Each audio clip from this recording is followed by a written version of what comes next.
All right, now we should be back and we should be live. Did everyone look good? Yep, everyone looks good. Thank you so much for the support so far. We really appreciate it. Ladies and gentlemen, we are hosting Homies Helping Homies, an amazing event where we're going to play Dungeons and Dragons tonight. We are going to fundraise for all these amazing, beautiful people that we have here for all their different projects, which they're going to introduce in just a moment. And yeah, I'm super excited. I need to test out something really quick. So what we're gonna do is we're gonna start with Valrook, aka Taryn. Could you please introduce who you are, what project you're working on, and how the extra funds could help you in your business? I have to go first, though. That's really mean. No, my name is Taryn Hackett, aka Val Rook. You can catch me on all the socials at Val Rook, the Twitter and the Instagram. I'm not so good with the Twitter, but I'm gonna eventually dedicate myself to trying. I promise. Any extra funds I get right now are improving my quality of life with my dice making, the Umbral Oculus dice brand, which I am launching next month. Actually, today, fun fact, my vacuum chamber crapped out on me. So that's a fun thing. So yeah, any donations, stuff like that, goes to help me improve my quality of life when it comes to dice making and eventually expand and get more product at one time. Uh, so yeah, show me some love. Hey, that's amazing. And could you introduce your character as well? Oh yeah. So my character is super angsty. She is a 4 foot tall fairy. Um, Pink hair, little pink pixie wings, super goth clothing. She's she's just like super angsty. Um, but like she's super jacked and carries around a flaming longsword. So I don't particularly recommend messing with Ezra or Z, as I prefer to be called. That's amazing. Oh, it's so good. All right, and then Utahime. Oh no, it's my turn. Hi guys, I'm Utahime. You can find me at Utahime Cosplay on Facebook, Instagram, here on Twitch. Because I'm also a streamer in addition to being a cosplayer, and also to Brianna DeCoster on Twitter. I'm also too not the best at Twitter, but I'm trying, guys. I'm trying to get hip and with it. So hopefully I'll do a little bit better at posting more on there. As far as what the money go towards would go for, basically, I am a cosplayer, but also too now that I do D&D streams, I like to bring characters to life by actually coming up with looks and different things. So that stuff will go towards like the elf ears that I buy often, or the wigs, countless wigs that take over my closet, or different things like that. But in addition to that, I do actually like to actually give back to a lot of my friends. Like I would love to give to a certain feisty fairy Z and her dice, Yes, give us spend all it the on her, dice. and also to contributing towards helping my vault homies. We're transitioning to a new home on the initiative order, so we are trying to basically get ready for that transition, and with contributing to art and different things to make the show even more awesome than it already is. As far as the character I'm playing, I am playing Azuma Yurik. I'm gonna see which one of you guys in chat figures out the connection to that name, No one and will ever guess it. I will give towards my homies if you do. Please let me know if you figure it out. But yes, my character is a tough brawler chick. Really doesn't like having to bash people's faces in. Would prefer not to. But sometimes, you can't show that you're weak, so you gotta do it. But she ultimately, her dream is to be a bard that travels to different taverns, bars around the country, and showing off her singing skills for the masses and her dance moves on the dance floor. So that is ultimately Asuma. Nice. It's so good. And then April.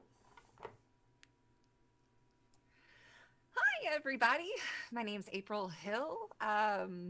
You can find me at stiletto_assassin on Instagram and stiletto DM on Twitter.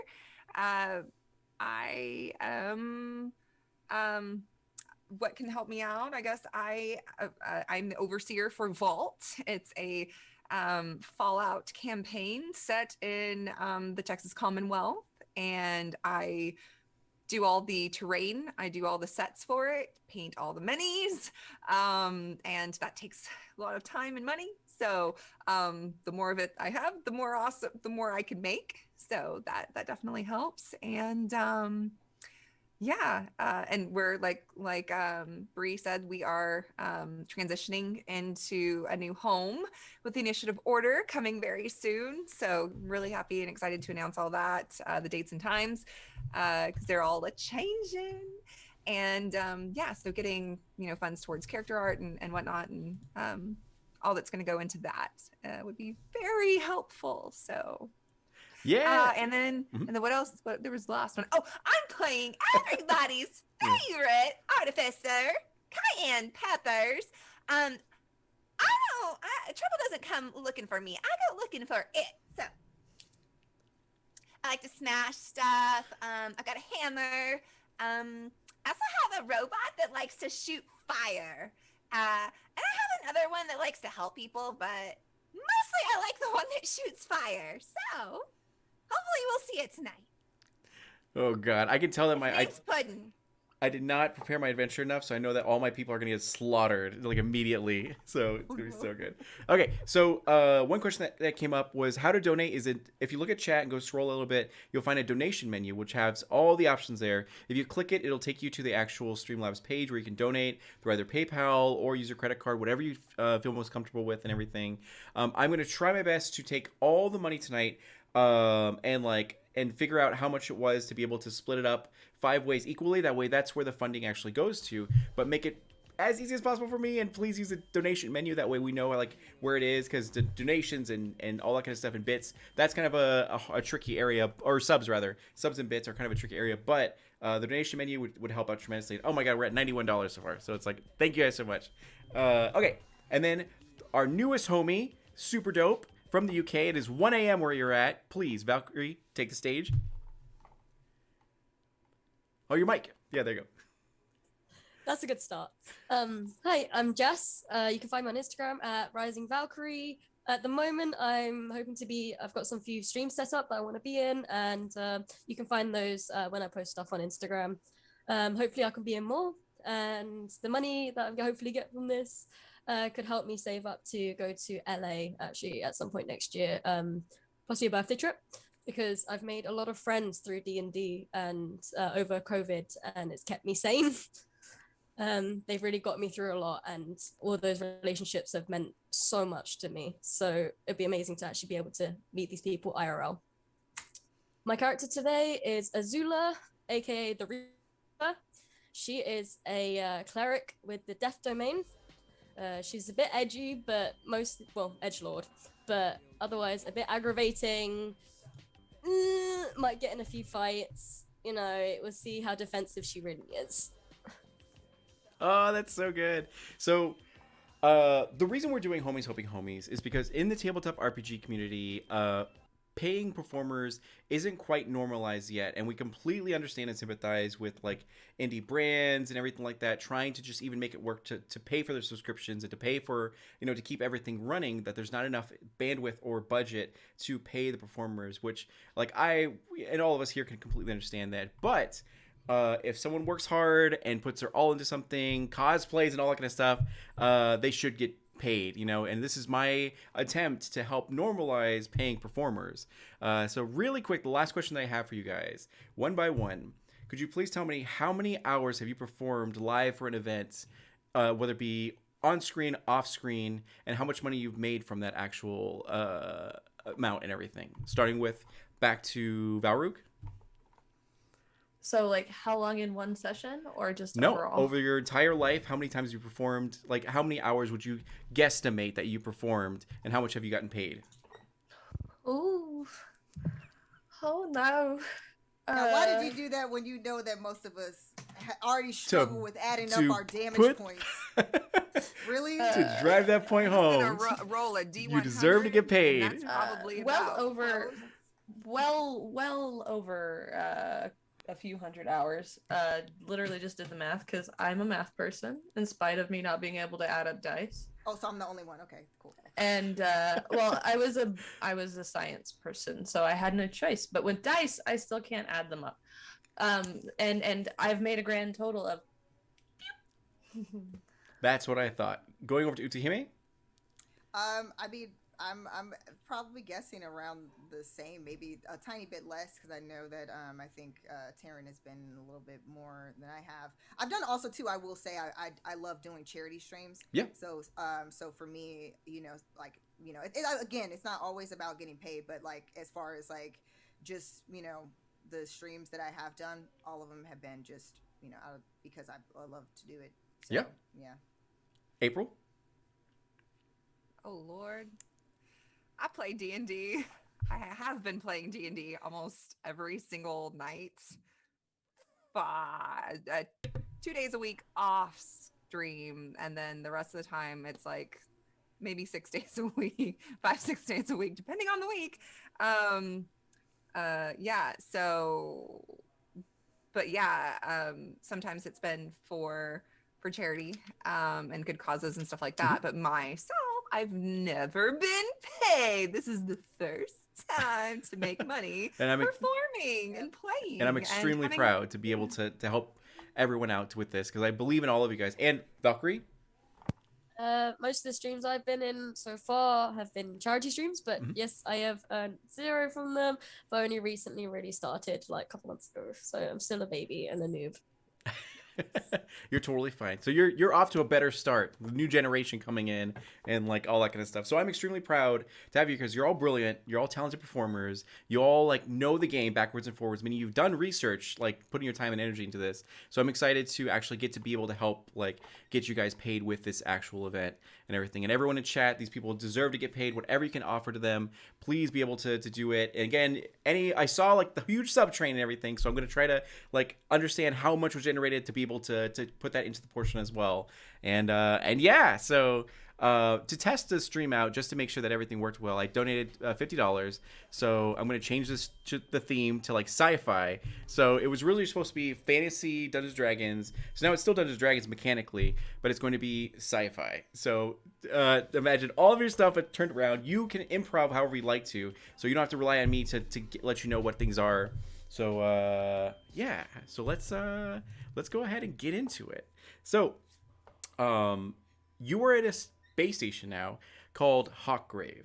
It is in the Gamma Quadrant, which is pretty much the space ghetto, if you will, where no one really comes through here at all. There's a huge war going on. You guys are stuck in the middle of it, and all things are bad. And just like in real life, whenever there are giant wars that rage, or after a great war, organized crime spikes up tremendously. So the place you're in, Hawkgrave, is known for having tons and tons of gangs, left, right, and center. The most major ones are the Iron Lions, the 32 Demons, and the Crimson Talons. But you guys are your own, like, very small gang. You're from, like, whether it be the same neighborhood, or you're from, like, you just met each other and, like, you respected each other and decided to stay together as a pack or whatever. And actually, I'll go ahead and put it on the spot. So, April, could you explain how your guys' gang got together? In this environment. Yes, and it's improv, so whatever comes out of your mouth is canon. Yeah. So yeah, no, totally. So my gal pals, we got together, running, getting scrap from and running odd jobs, and it doesn't really matter what kind of job it is, as long as we be getting paid, we be running the job. So yeah, sometimes it's legal, sometimes it's not, but if it gets us paid, I mean, yeah. But yeah, so I need Azuma, she needed a crew to run, so she had the ship and she needed a crew, and so she was hiring and she was paying us, and we were getting paid. So yeah, that's what happened. That's what happened. I don't know why you guys made me the boss. I just Because you look like the boss. I think it had something to do because you kept telling us what to do. Well, that's because you guys are just always doing the craziest stuff, causing so much attention, and then I have to clean up the mess. I didn't ask for that. I don't Just fucking trying to know, make dude. extra money. I'm Oh not my God, trying I to just have to work here, bash okay? heads. I just work here. I just trade spice and get my credits and like Yeah. leave. I just. Look, So good. it sounds to me like you really need to take a chill pill. You know that shipment that we dropped off like a week ago? Like, you should have totally pocketed that. You did it? Did you? Shh.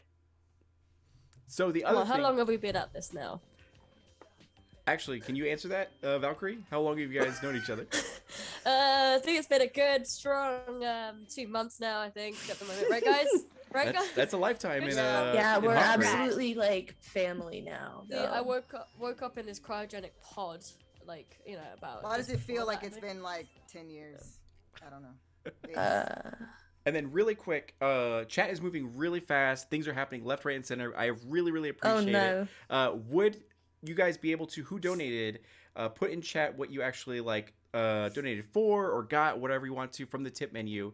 That way my mod Sen could actually send me a message on Discord so we can check it out and be able to do it. So once again, the tip menu, there's a +1 to the next roll, heal for 10 HP. You can force someone to change their actual accent. So if you want Utahime to speak in a Boston accent or Valrook to speak in a like in a western southern is something she can't do. So like do a southern accent, yeah.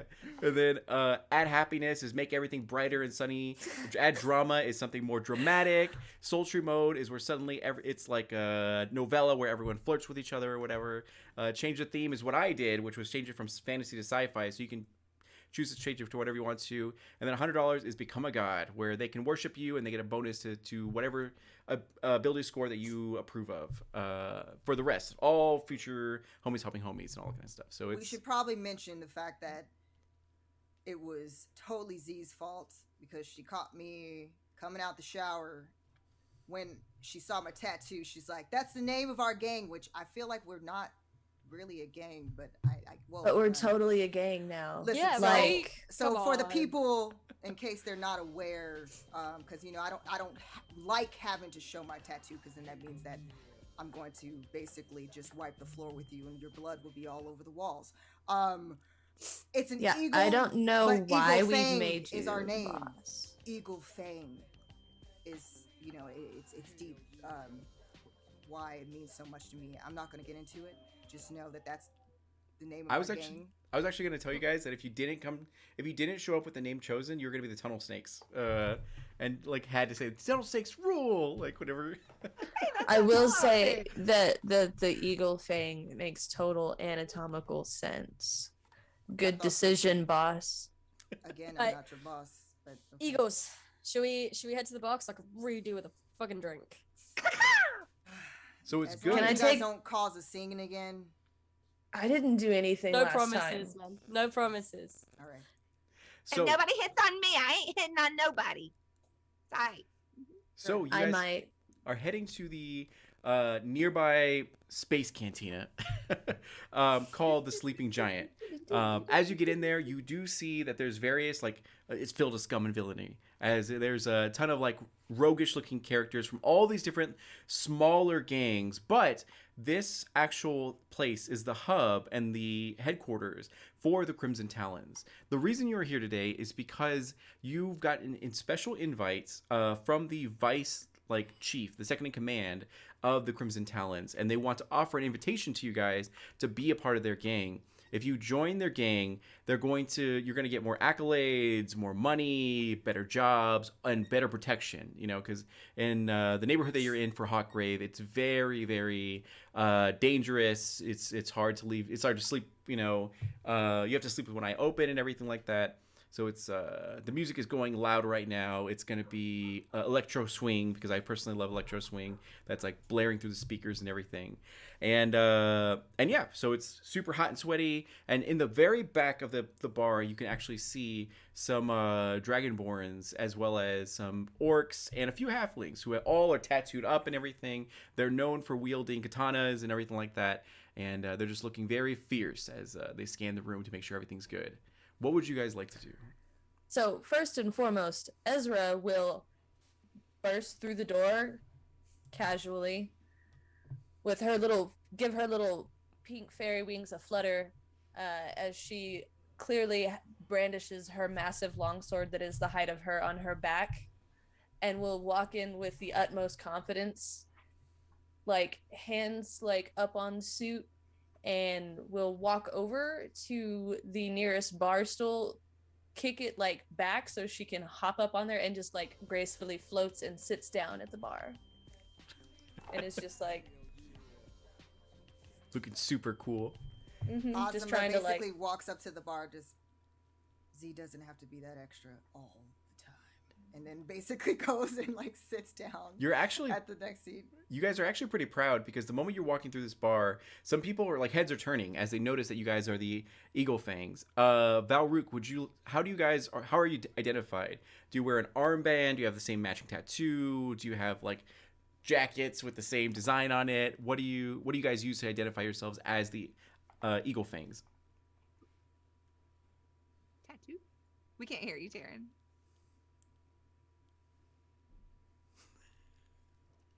Tattoos?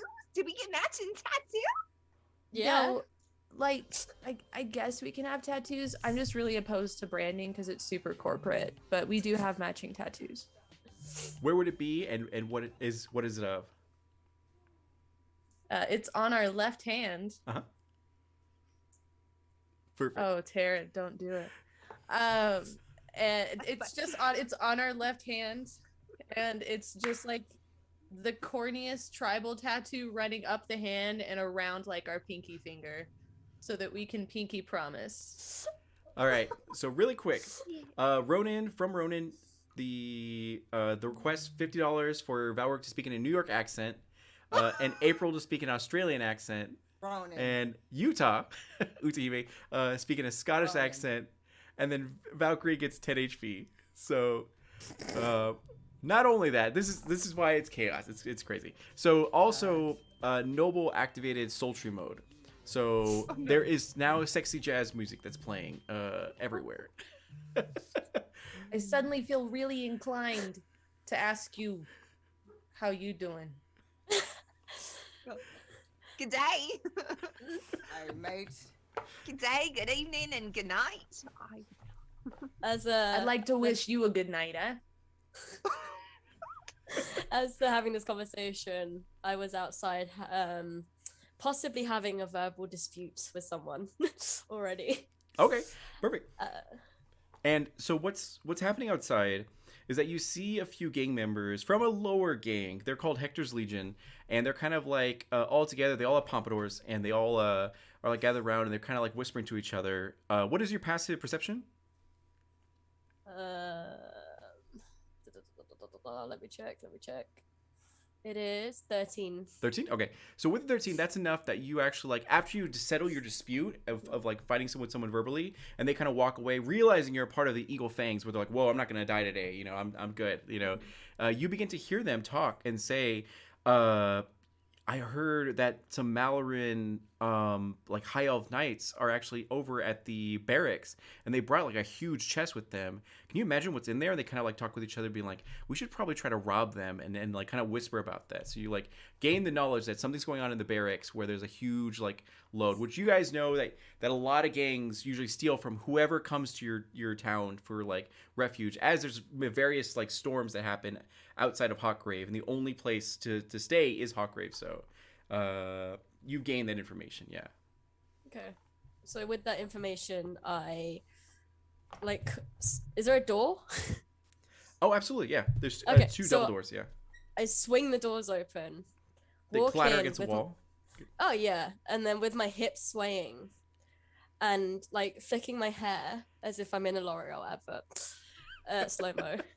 Get to the bar, jump onto the bar, sit on it with a leg on the stool, one of the empty stools, and I lean over whoever's closest to me, I guess, with like kind of like, hey, Now, where you been, lassie? I heard something interesting. Oi. Tell me more, lass. Yes, I spill heard. beans. I heard that there's a chest to be robbed from the High Elf Knights in town. Well, then what are we waiting for? Let's go take them. They don't need it. I'm not trying to get into any trouble. I am Nazis. Winky Face. Oh my god. Down for a little. Gosh, freaking trying to do. Ronan. Hey, I just can't- try your best. Yeah. G'day. Yeah, I'm trying to just switch. I have a my- catchphrase for that because I had an old character that was named Koga. Her name is Koga, and she was a sea elf. But yeah. I'm down for getting into a little trouble. Trouble? Oh god. You're good. You're You good. got As long as this. you try, that's what matters. That's what Try matters. it. So I there's believe in you. there's a whole lot of things that are happening, guys. There's chaos in like the Discord and everything like that. We've raised $441 so far. What? Yeah. What? No Yeah. fucking way. Yes. So Sen is working his Holy Please hardest. tell me shit, that the Miles. accent changed because That's a lot of fucking money. Yep. Help me out So- here. Again, be Thank you patient for with that, Sen. Ronan. He's my Now I can only remove mod. this stupid tattoo. He's my I only mean- mod. So tell him what you guys need, and then he's gonna send it to me. What we have currently is that Grey Ghost actually sent a donation of $100. So Grey Ghost is now a goddess in this like world. If you pray to her, Already was. Already. yeah, I know exactly. Grey Ghost, Congratulations, if you Grey could- Ghost is officially the name of my Fae patron. there you go. And that's I gotta preach the word of Grey Ghost to use, if You you want to know, listen. I worship Go-Go's just because they're super fucking attractive. I mean, that's And- understandable. Yeah, and as I say that, I'm like softly breathing down Azuma's neck. You got the sultry mode on like so like on point. Okay. Add drama and Valrook and Stiletto get a +1 on the next roll. So Valrook and Stiletto, remember that. You get a +1 on your next roll. Add drama. Oh my god. Okay. So I alright. did donate, so actually I'm gonna change my accent. Are you? Okay. to Southern. Southern? Oh. All right, you now have a southern accent until I'm someone gonna else add an changes extra it. 5 to what I gave. So Ronan's that like, way "Oh, I can got my get tax all of return. We're gonna this." have to do this all night." Like, okay, so adding drama. White Rice 01 actually donated $100, so White Rice is now a god in this universe. Let Sen know what 2 ability scores you want to represent, essentially, and then whenever they pray to you, they get a bonus to the or advantage on those ability scores. So please go ahead and do that. You guys are moving crazy fast. We really, really appreciate it. We're gonna try to go through the story. Oh my god. So adding drama. We're gonna do adding drama. We're gonna do it for. We're gonna say Uzuhime. So Azuma, as you're hearing the Reaper begin to speak to you and tell you about that there's something going on, within the barracks, and did you get to that part, or did you just say that there's news? Sure. Sure. Okay. Why not? Sure. Okay, yeah. Yeah. So, as she explains to you guys what she heard outside, you notice that you get a weird feeling in the back of your neck as your hairs begin to rise. Do you choose to look behind you? Yes. Okay. So, bum bum bum, like a novella, the camera zooms in really close to your face as you gasp, and as it turns around over to the actual person, it seems to be your long lost brother in arms, who was a part of like a former gang that you're from, and it like fell apart because he passed away, and you were like, no, and you realize he's alive and with the Crimson Talons. How do you react? Oh damn! I didn't think I would see you again. And he goes over to you, and he goes, I know it's been a long time. You look great. Wink. I thought you was dead. You're not dead? He leans I'm against really fucking alive? confused. he leans against a post, and he goes, it's a long story. You probably don't want to hear it. And he like puts his hand through his hair and like waves it back as it No. You're gonna have to explain to me a little bit more than just telling me that you just now are magically alive. When I saw that your body hit the floor, and I thought that you were sure 6 How- feet under. How jacked is this guy? He's jacked. Okay, well, you will notice as you're talking to him, Z is like floating behind him with her pixie wings, just like I'm gonna skitter over. I'm a little gnome artificer. I'm skittering over to his leg with a bowl of white rice, just eating it. As this is happening, I'm As you're praying praying, to praying to White Rice. I'm glad to see that you're not 6 feet under, but I still I just Hey, And then- Thank you for bringing him to us Azuma today. pokes at him to try to like see if it's like an apparition or some type of hologram. You feel it. a It's- hologram version or something. He's definitely like he's got no shirt on. You see tons of tattoos everywhere, including the tattoo of your guys' former gang. Could you explain what that symbol is? The former gang, it was a lovely viper snake with a katana going through it. Okay, so you do Yeah, see that, yeah. and he's real. It's very sweaty, smells like a nice musk and everything like that. Looks like John Stamos, but a half elf and very buff. You know, you had me until you said John Stamos. But the tattoos, you know, we could probably work something out though. You know, like they have paper bags.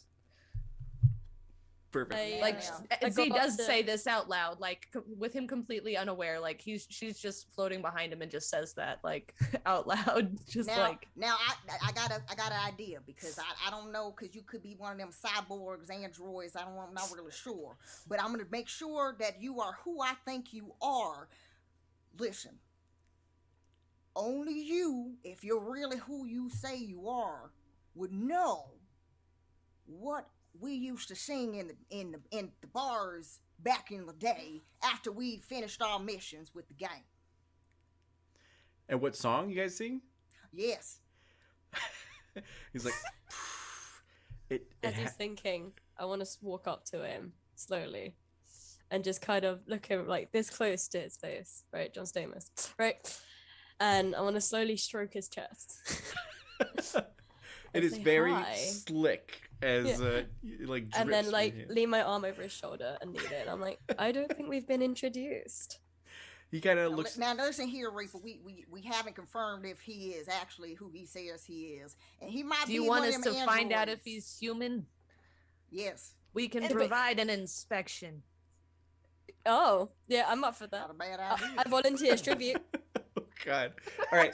For the sake of time, we're gonna go like unskippable cutscene. So what happens at this point is that he tells you it's like Old Town Spaceport is the song you guys all like sang before and everything. So you guys go into the back room as he kind of explains to you that like after I survived that crazy traumatic unforgettable like last battle we had in our former gang, I joined the Crimson Talons. I had memory loss, didn't realize where I was or what I was doing, but now I'm starting to remember some of these things and I remember you, Azuma, and that's why I recommended you guys for this mission. The big boss is going to want to talk to you guys as you guys go into the back room, and you see that the front of this like club or what have you is all a bunch of strobe lights, tons of people, tons of drinks and everything. It's very loud, but the moment you go into the back room, it's like soundproof doors and walls, and you see there's a lot of security and a lot of Crimson Talons as they have really high-end equipment, vibro blades as well as like light blades and everything that are very high-tech sort of like weaponry and all that. As you see them like counting money, and also you see various like illegal paraphernalia around as they're trying to like sort it out and get ready for like everything, and they kind of guide you. There's like 6 people around you who are walking you to the back. And he goes, now I'm going to tell you this like straight out just because we've been homies for like a long time. You don't want to look the big boss in the eyes. You don't want to interrupt him. You don't want to do any of that stuff. Just like listen to what they have to say and only speak when spoken to. He's not like his dad. He has a very short temper, and you just want to show him as much respect as possible. Do you guys have any questions before we go through this room? No, I was just gonna throw out there, like not speaking when we're not spoken to is like a strong suit that we totally have. He's like, And oh God. I want to look him in the eye because that's respect for me. Yeah, that's what I want to fucking do.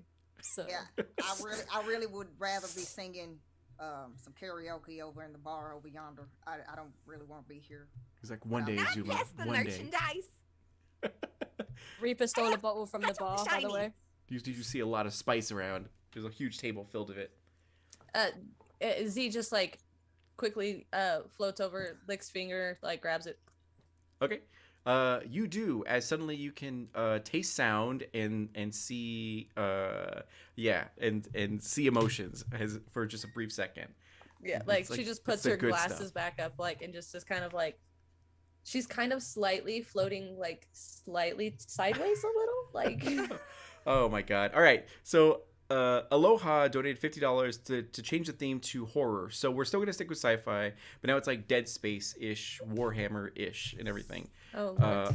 Yeah. So now everything's got a lot of people have a lot of cybernetic enhancements. There's like flesh and metal that are like melded together and all that stuff. If you guys want cybernetic enhancements, you guys totally approved whatever you guys want and all that kind of stuff. So like consider that while we have this theme for this brief 5 seconds, and then so ideally, hopefully, and we're at $524. Thank you guys again so much for everything. Thank you so much. Jesus. Oh my God. All right. So you will see that Ozma puts on takes a second, and there's like almost like his on the arm there is like a switch, and then all of a sudden she does the other switch on the other arm, and then you see where her arms look like they were like humanoid, like all of a sudden it flips over, and it's now looking like kind of cybernetic, some attachments to the arms to strengthen, punching somebody in the face. Megaloboxy? Megaloboxing, a little bit of those gears and whatnot, metal, hard alloy. Yeah. The Reaper has a cybernetic eye that helps her zoom in and out for distance. A statistics panel on her forearm. And Wolverine claws. Nice. Come out and retract. Yeah. Z just straight up, like, there are like little silver kind of domes in the base of her ears. And she just has cybernetic ears. Nice. I'm totally a robot, Harley Quinn robot look-alike. Are your pigtails like cyberpunk. holographic? And, like, Yeah, and glowing, and I'm like glow stick. Like, oh yeah, my hammer is basically a big ass glow stick. Actually, you know what makes more sense if I would have said that it looked like Jax from Mortal Kombat. There we go. Oh, there you go. Yeah, just like that's amazing. But there's a switch on the other arm, so that way, if she didn't want to look as scary or intimidating, but now that there's a lot of people with very powerful, high-tech weapons, they got to be aware that we came prepared. Nice. So I can totally hear everything now. you hear the inner thoughts of everyone as they're like Passive perception plus 20. I know, right? Perfect. So you guys make it into this back room, and you see that there's a lot of people who once looked like very dressed up really well and all that kind of stuff, and now it's very grungy, a lot of mohawks, a lot of bolts, a lot of like spikes and everything like that. As they're all kind of gathered around, everyone looks to you guys just to make sure you guys don't try anything. Reaper, you can either have like your crossbow if you want to, or change it to like a las gun or whatever you feel is more appropriate. But they kind of really eye you because you have a long range weapon. Okay. And if you guys, anyone else does as well. But you guys also have space magic, so that's totally cool if you do. If you have a grimoire or gauntlets that channel your power through, whatever you want to make it free for all creativity. So I have a rapid fire shotgun. Oh my god! All right. That shoots energy, like energy.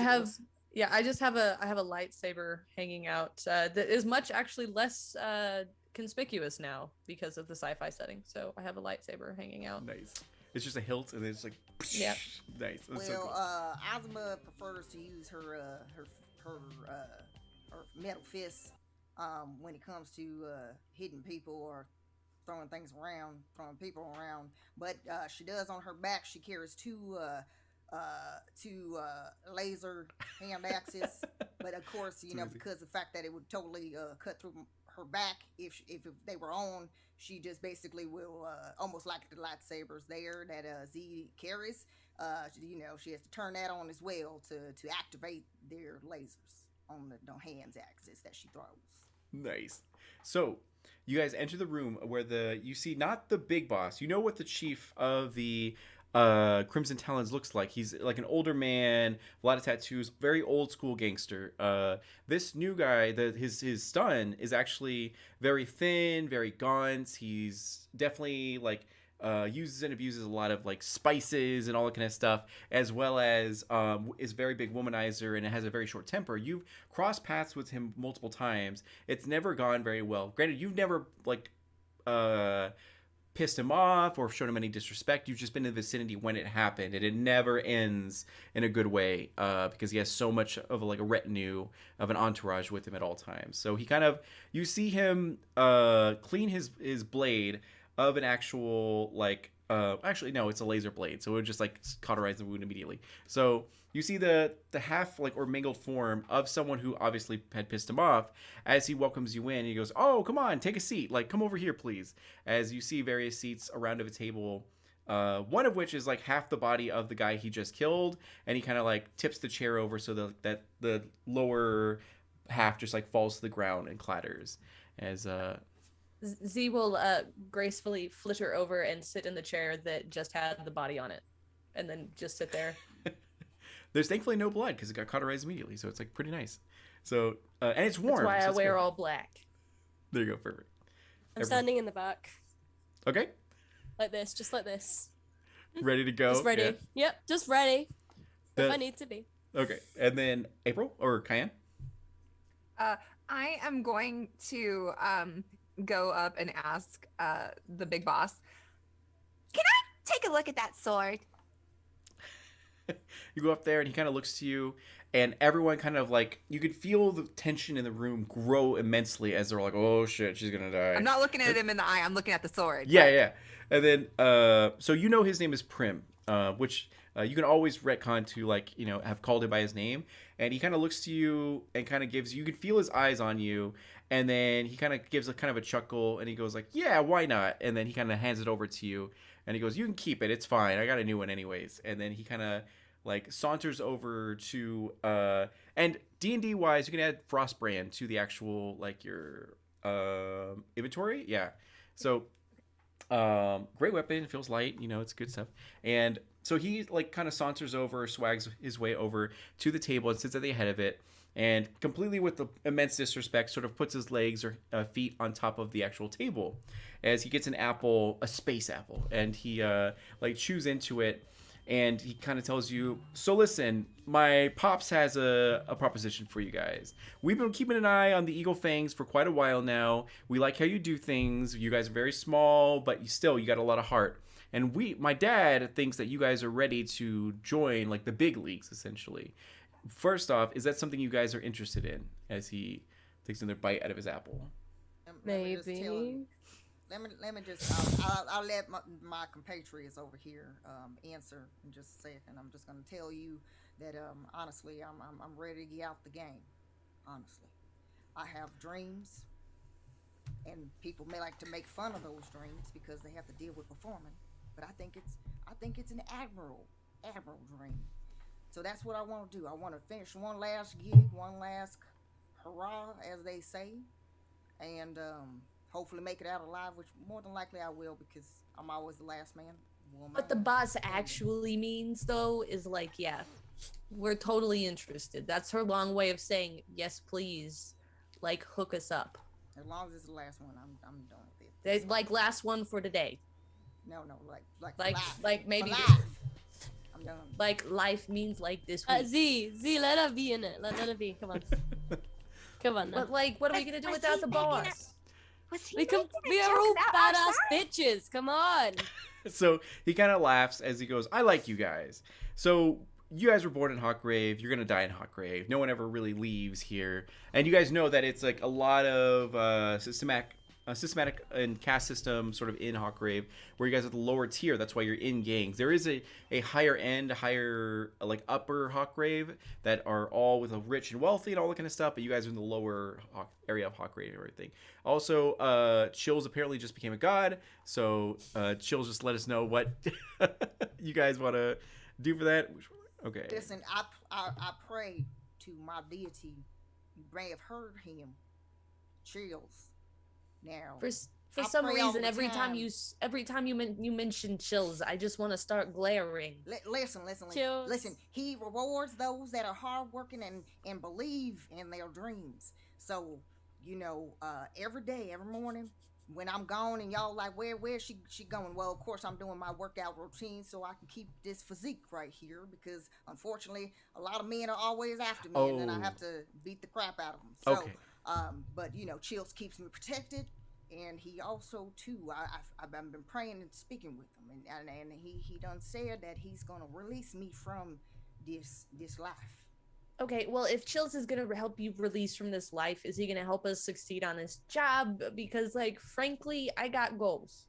Can I have multiple patron saints? Because I'm totally cool with that.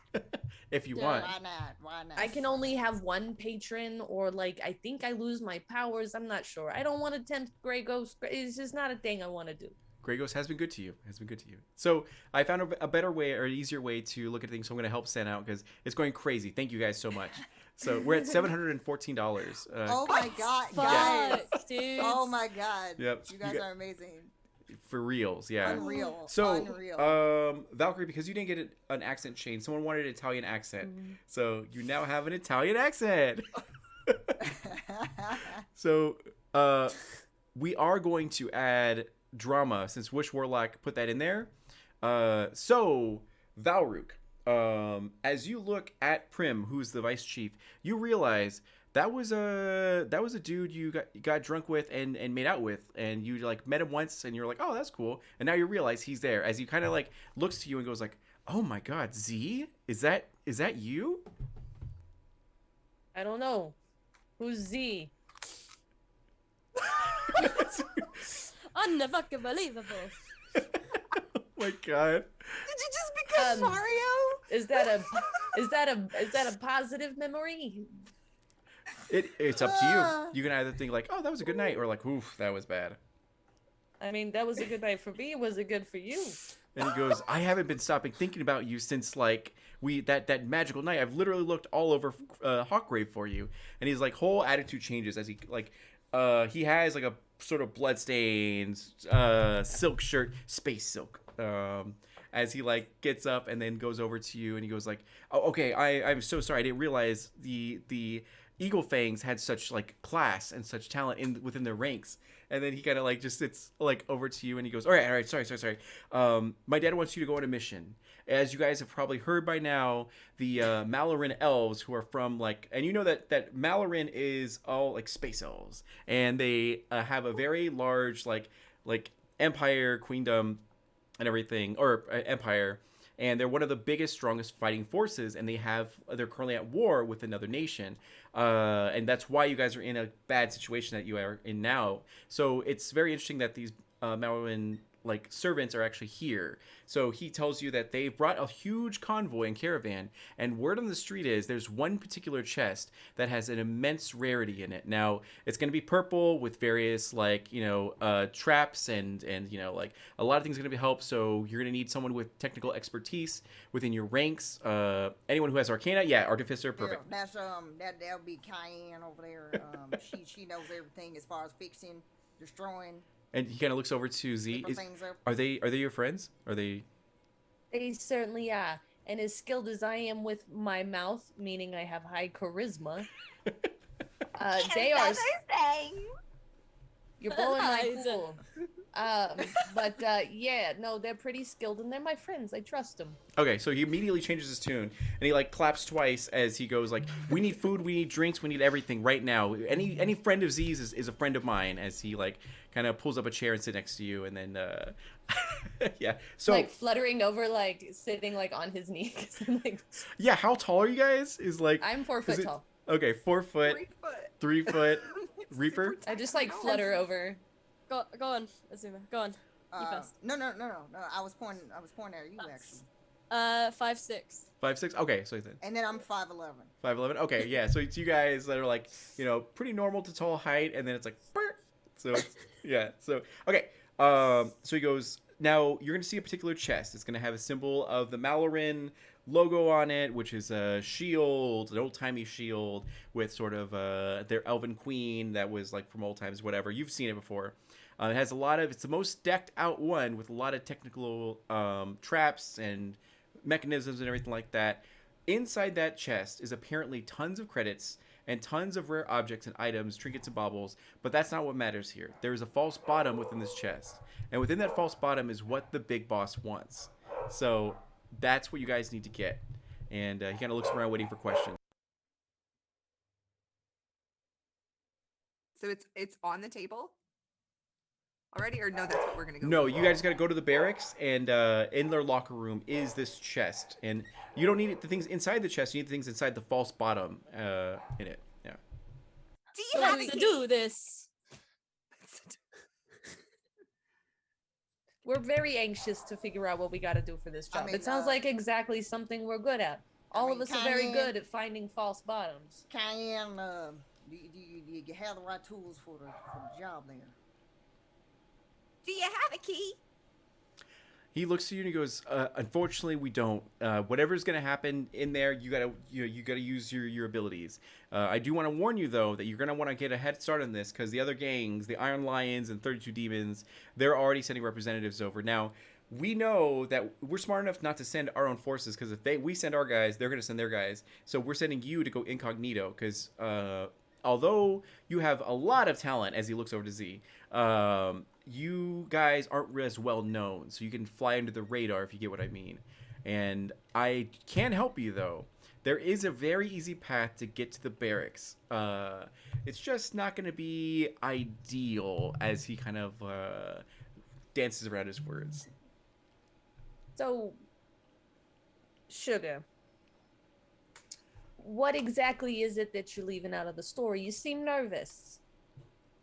So he kind of looks to you and goes, "Well, you're going to have to go in the sewers because there is an actual entrance or exit to the sewers, if you will, that leads right outside the back entrance. That's very rarely guarded." Hold on there, cowboy.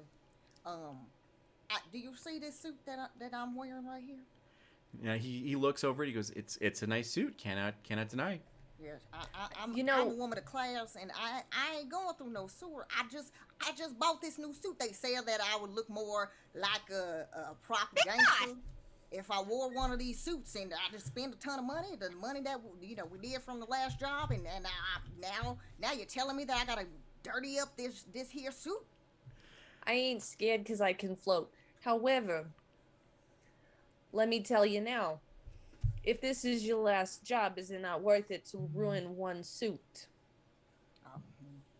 You know what? Like a bunch of suits. Oh my Ma'am, god. you done made a really good point. I get really irritated with you, Z, because sometimes I try to argue, and sometimes I just Like the whole can't- time I she's just can't like beat making you. little hand gestures at you, like So he goes, D'Angelo, you have to speak in a Scottish accent. "I by the know, way. I read that." It's Karma- your turn now. I know, 'cause Karma like, gave "Don't me- donates. I I'm know. ashamed Should to use my done, hair to make I was fun like, of you. "Oh, I'm bad at accents. I'm gonna try though." So what happens in this moment?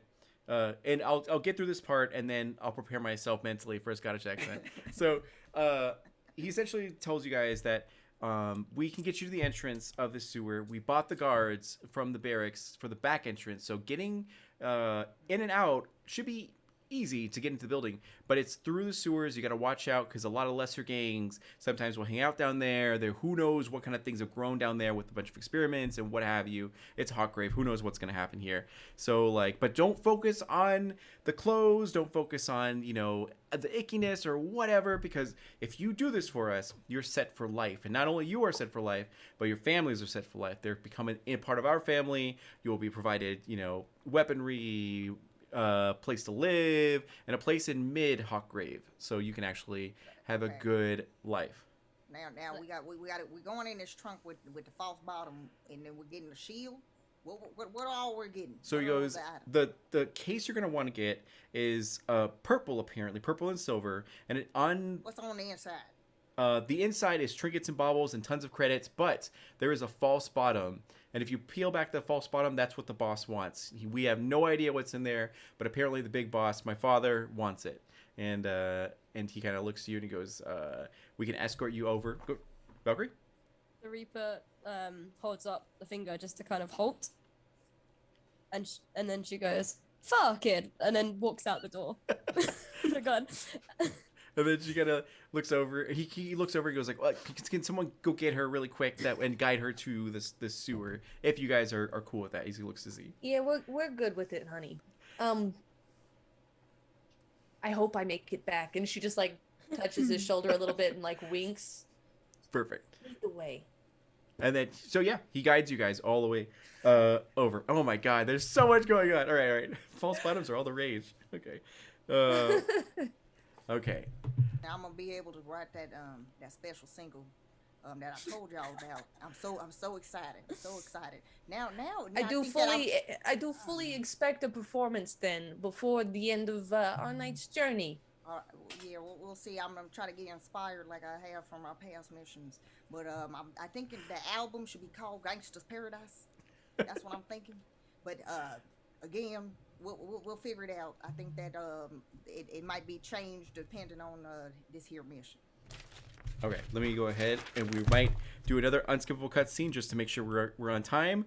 So you arrive that you're guided and corralled, or like, you know, over to this sewer grate that a few of the Crimson Talons like lift up and actually put over to the side with a huge clank as everyone kind of clears from the street. As they like immediately, the moment they show up, everyone like just scatters as they don't want to have anything to do with the Crimson Talons. And he goes, I don't know how to do a Scottish accent, so just gotta think Sean Connery. Yeah, Sean You Connery. know what? If I had thought about that sooner, I would have been able to keep that accent. I done messed up. Just think about Renee. That's all you gotta do. Renee. Yeah. And he, That's I'll- just their own. I'll try my best A little to- intimidating. I'll try my best to do Sean Connery. So he looks over to you and he kind of goes like, "Good luck." And yeah. There you go. And yep. And you see the actual old timey ladder that's very rusted, has like weird grime on it and everything, and it leads to pretty much pitch black darkness. Because we're in a sci-fi one currently, there is you do have various things that you can use to illuminate the area. So instead of having a torch, you know, Azuma could use her arms, and then suddenly there's like light that illuminates from them, or whatever you want to do to illuminate the area. So as Ezra will begin to go down the ladder, carefully keeping her eye out, but she will not be touching the ladder. She is just using her little wings and fluttering down, like she is climbing on the ladder without touching it. And her little ear domes light up a little bit, and then like little flashlights basically like peer through her eyes as she is going down. Perfect. And They're like two little headlights just going down. yeah. Okay, and then do the rest of you go down? I'm gonna jump. Okay. I'm gonna fucking jump off the literally leg it and then jump. All right, And as I 66 jump- fall damage? Just kidding. Oh my Actually, as an air genasi, I'm gonna float down. Oh, you're right. Okay. It is about 20 feet like down. So you float down, no problem, and then Z flies down as well. Azuma, Cayenne, how do you handle the situation? Seeing that I'm here, the only human that's in the party, I ain't trying to break unnecessary limbs, so I'm gonna go ahead and take the safe way down with my 5'11" body down that their ladder. Perfect. I am going to. Gosh, I thought I had Thunderstep.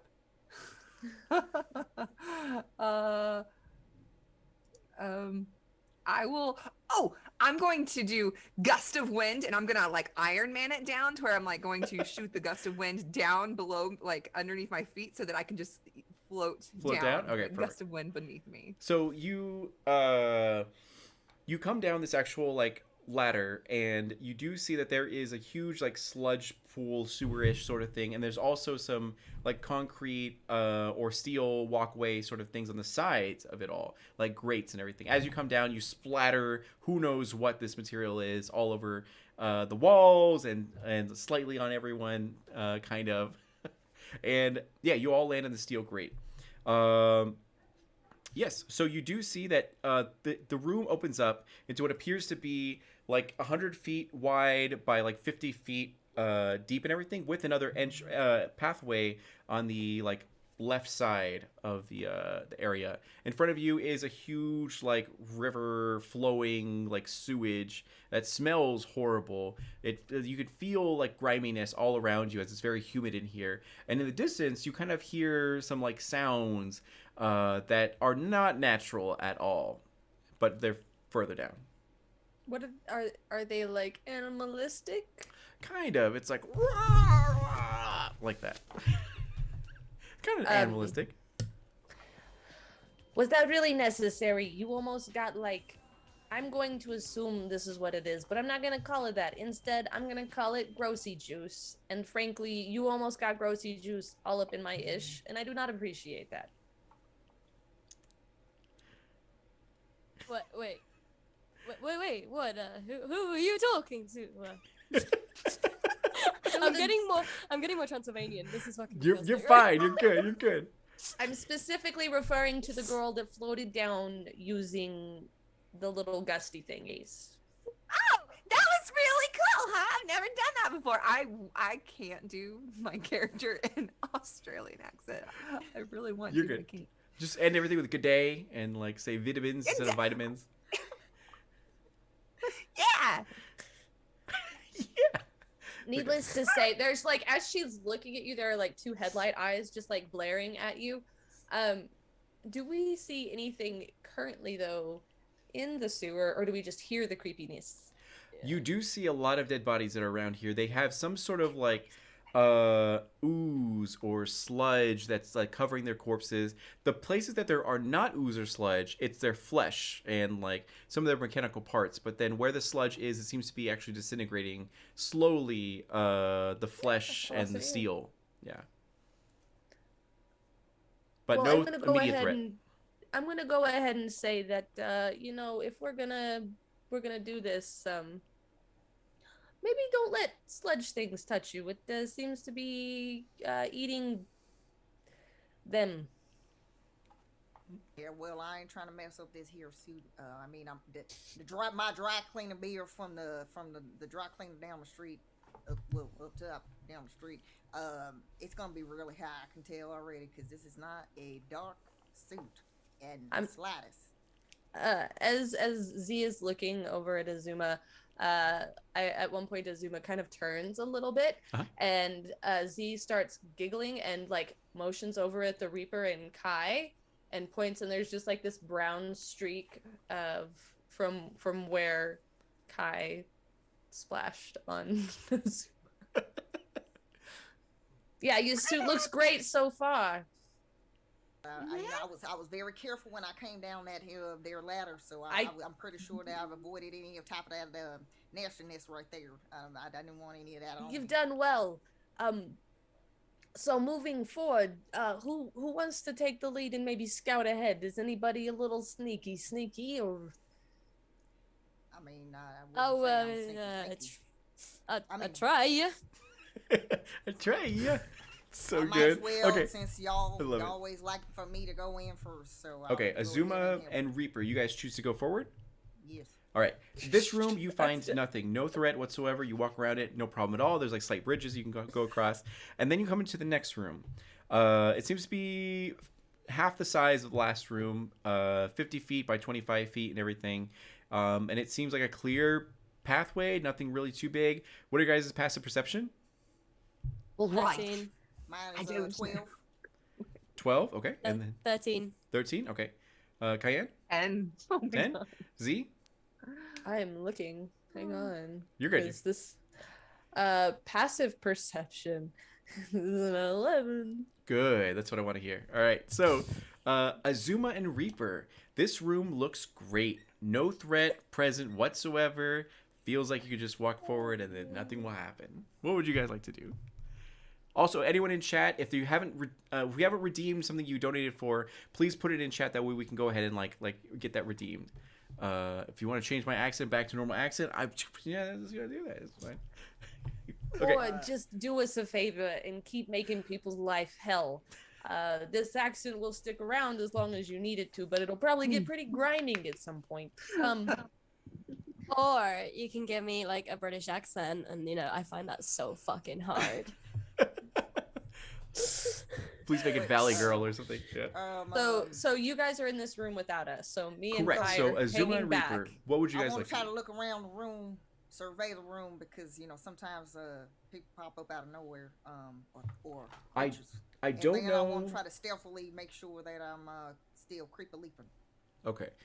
Demon Rider, everything's come. 3 is currently horror. All players have +1 to the next roll. Ezra and Cayenne get an additional +1 on the next roll. Also 2 10 HP. We'll say like they're like stem packs or something like that.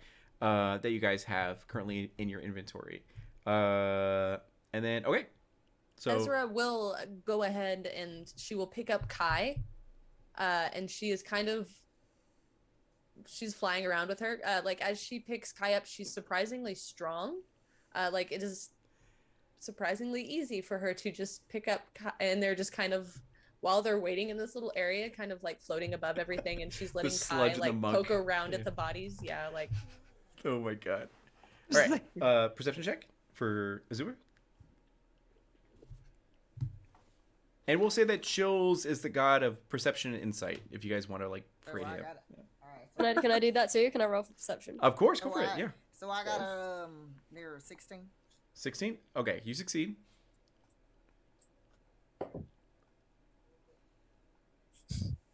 That is a dirty 20. Yeah, you both succeed.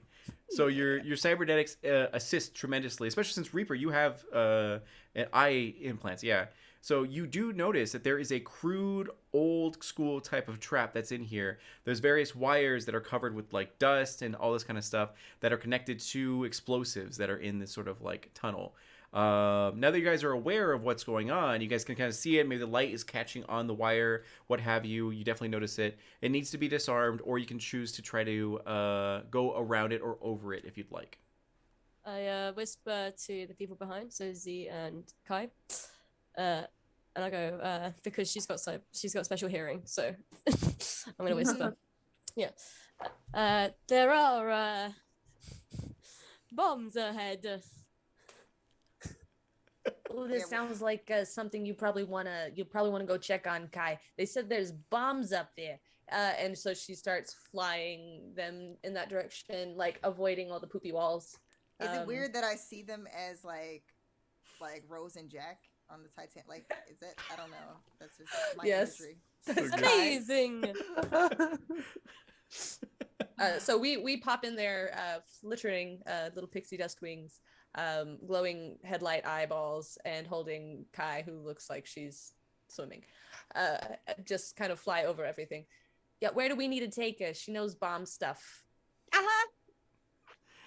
It's right to there. You do see the area that she needs to disarm. You see the trap. It's very, very crude. It's going to be really easy for you to disarm. Go ahead and make an Arcana check, a survival check, whatever you feel is most appropriate. Okay. Yeah, we'll go with the Arcana because it's a +7 and my survival is at 0. Yeah, that'll help. Yeah.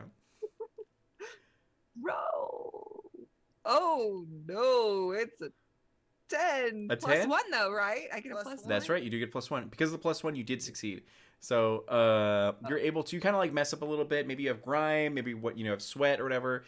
But you end up like fiddling with it and then catch your mistake, and then you hear a click and everything's fine. As you do have like what seems to be 2 pretty decent size. They're old school, so they're not as strong as modern technology, but there are old school explosives if you want to keep them. If you want to leave them there, that's really fine.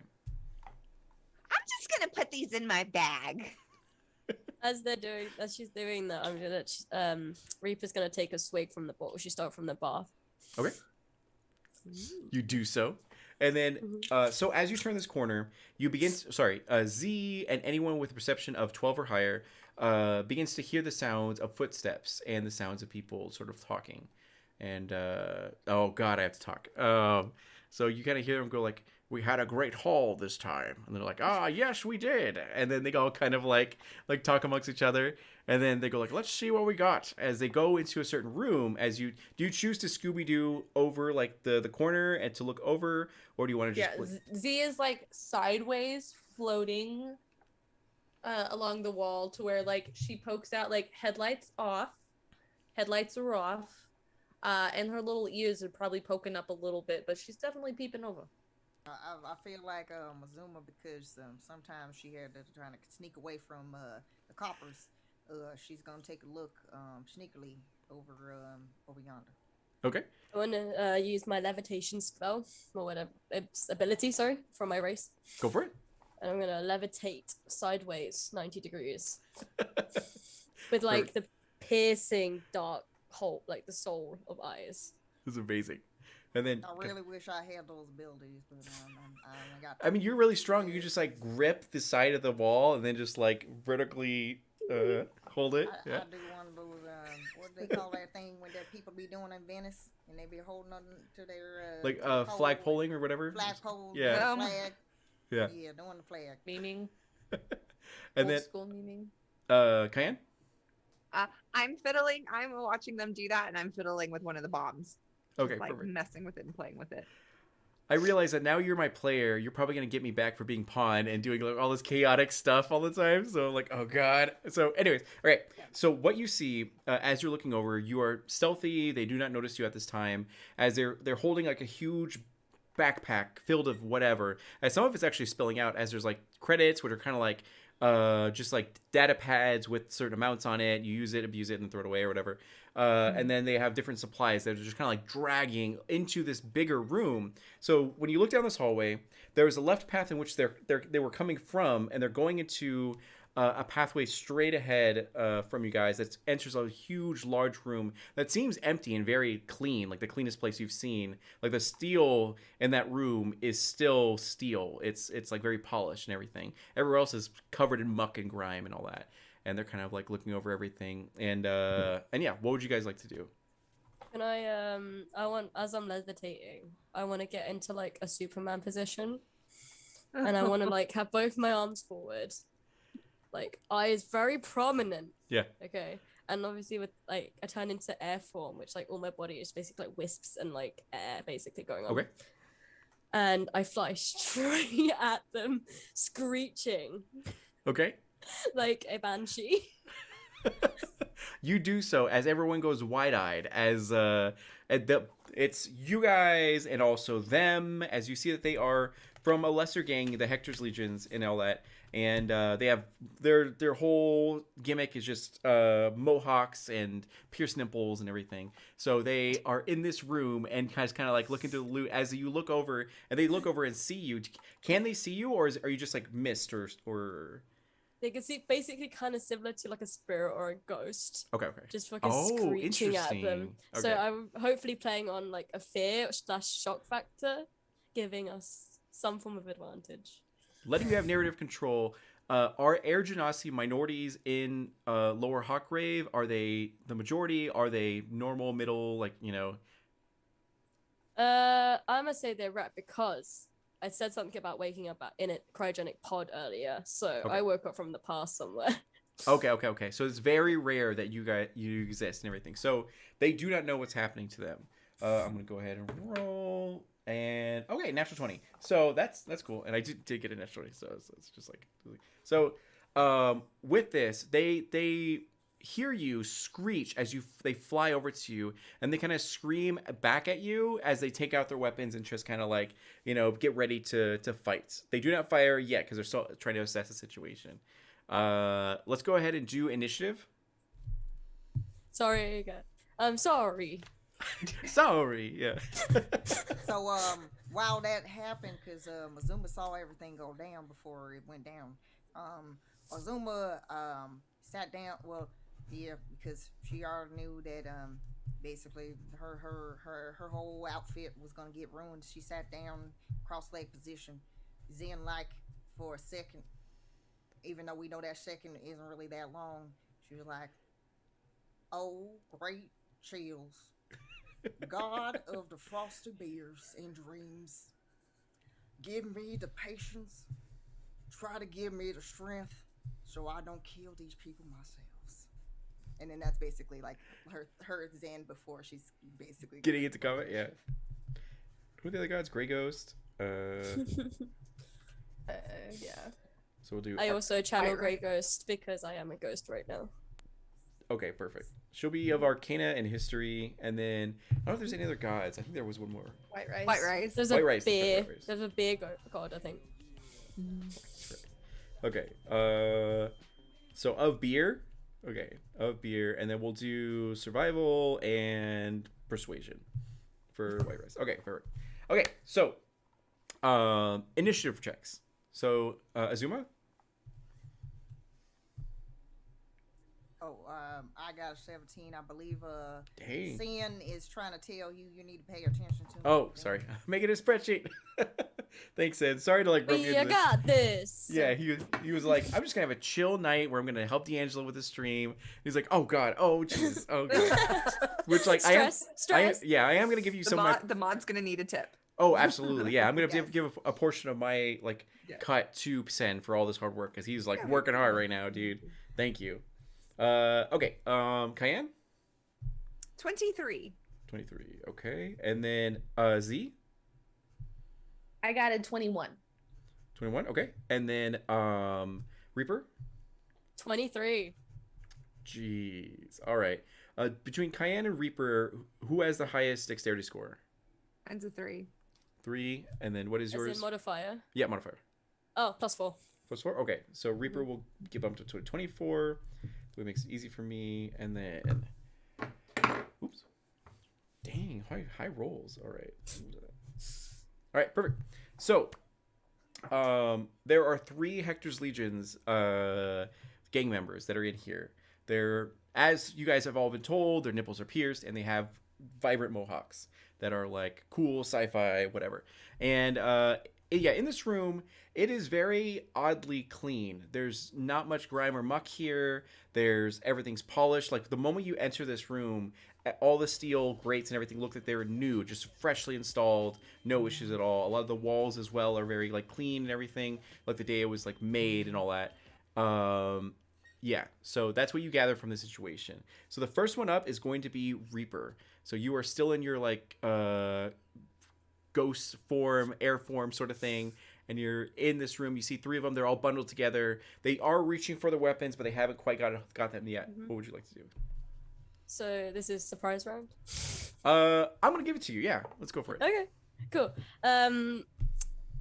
How many of them? Sorry. 3. 3. Okay, that's fine. Cool. Okay, so I realize they've screamed back at me. So I materialize into floating form again, but like floating still. About, I want to say about 10 feet away. Okay. Yep. And I start casting a spell. You see that there Sorry. is a Goliath, a half-orc, and a halfling. However, somehow the most intimidating here is a halfling, as he's got gnarly scars and is super buff and has a face tattoo, which you know makes everyone more intense. So Okay, actually, I'm gonna grab my my shotgun, rapid fire shotgun out Okay. with the energy bolts, and I'm going to fire at the halfling. perfect. If I could, I would love to call his nipple.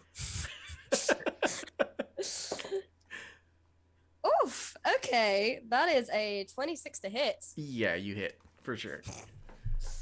Okay. And then damage. That is 8 damage. 8 damage. Okay. 8 damage, and as a bonus action, can I cast Spiritual Weapon? Yeah, that's fine. So again, that is. And what does it materialize as? What kind of weapon? Oh, okay. It materializes as, if you know, Sword Art Online, right? Kirito? His Kirito, his like lightsabery black energy sword Okay. from like the second season, or Gun Gale. Yeah. Nice. Okay. Oh, that is a 23 to hit. So, yep, you do hit. And the damage is a 5 damage. 5 damage. Hey, damage is damage. You're fine. All right, perfect. So you see this halfling kind of look over to them as his companions seem very intimidated by the situation, but he looks over to them. And he goes like, "Oh, don't worry about it. It's just the wind." As oh my god, this guy's okay. Anyways, yeah. So you take out your shotgun, you do shoot, and then you like snap your fingers as from your backpack comes this like sword that materializes and begins to strike at this creature as well. Going over to Cayenne. Oh, Mike, your mic's muted. How far away am I? You're about 25 feet. Okay. I am going to poke. So we're still in our cybernetic forms. Yes, it's like space horror. So think of yeah. Okay, good. I'm gonna poke both my nips, and both of my boobs are gonna open up, and I'm gonna shoot my eldritch cannon. My eldritch cannon is gonna shoot forth from one of the boobs, and from the other boob is going to come out, and it's gonna be some rice cream. So I'm shooting my cannon from one and getting my rice cream and eating it. Oh my as my god. cannon shoots out into the bad guys and shoots fire. So dexterity saving throw for the guys. Okay. They're like, oh, we can't look at that as they try to like cover their Christian eyes. 7, 3, and 3. So I'm pretty sure they all fail. Okay, so where's my attack? Okay, here we go. Eldritch Cannon. It's gonna be 2d8. 5 points of fire damage. Okay. From my boob cannon. And then the boobies. The hatch Return back normal. down. Yep. That's amazing. Okay. So yeah, this Eldritch Cannon, as you described, it sucks in a bunch of energy and then shoots out from one titty, and the other titty is like food and everything. So they kind of look over and they're like, "What's that?" As it's just like fire and flames, and you see their flesh melt before your eyes. Still alive, but definitely burnt now. And going over to, was that the end of your turn? Yep. Okay. So after that, it's gonna go to Z. I'm so dead. I'm broken, and I love that I'm broken. Okay, so how far are you? Like, we're about 25 25 feet, and did all of those get hit by the booby blast, or They just did. the two? Okay, well, Z immediately, she throws out her hand, and her lightsaber just floats to her hand, and it materializes, bonus action, igniting my flaming sword, and this purple lightsaber that is the full length of Z erupts, and she charges flying forward down at the little gnome or the halfling boy, and just comes trying to swing down on top of him with her little longsword thingy. And that's a 24 to hit. Yeah, you hit. Okay, that's good. Let me roll the damage then, because that's the thing. When I originally wrote the adventure, I was like, I should make it at this difficulty. I was like, no, that might be too hard. And now they're just like getting slaughtered left, right, center. Anyways, go on. Well, that's initially. Do you need fire damage separate? No, you're good. Okay, well then that is 14 points plus some numbers. 14 plus 6 is 20. 20 damage? 20 damage as she comes, screw you, bugger, and just comes down on top of him with the sword. So what happens at this moment is that you are using the sword and just like slaughtering people like backwards and forwards. There's blood and gore everywhere. Actually, do you have a laser sword? Yep. Okay. Lightsaber. It's cauterized. Body parts fly, but no blood whatsoever. It's like conveniently like cauterized. So in a blink of an eye, Azuma is like getting out of the Zen mode, or like ready, like readying everything, and then the moment you're actually like ready to go with your arms like full blown, you see everyone slaughtered immediately as like you hear the sounds of body parts clanging to the ground, and you have a giant bag of loot, but Azuma, you notice that on the ceiling it's dripping some sort of weird material, some sort of ooze that's very icky and gooey. Do you want to look up? I might as well, because my suit done got ruined already, and I'm over it. All right, let's take a look. So before you get into this actual room, you kind of like peek into the ceiling and see the entire ceiling is like moving and pulsating as it sort of like seems to notice that there are things in its room, and is reaching down from the ceiling to actually grab at your companions. But it's not just like trying to grab at it, it's actually falling like from the actual ceiling onto your actual party members. And as it's midair falling, do you want to say anything? Y'all need to go and get on out the way! And then like yelling. As you all like, Nani? As you look up and then see the Naniska. yeah, there you go. Perfect. Yeah, as soon as the boss says that, I am trying to see if I was smart and took any teleportation spells. I usually do, but I didn't this time. So Okay. I'm trying to fly the fuck out of there really fast. Okay, so what's happening at this moment is that we're gonna go ahead and take a break. So that way we can like chill out, go to the bathroom, what have you, and I can understand all the things that are happening in the chat and everything. So yeah, so we're gonna go on a break really quick. Thank you so much for being here. We really appreciate you. We're excited to like keep performing. Make sure to follow everyone on their social media handles, and we'll be back soon.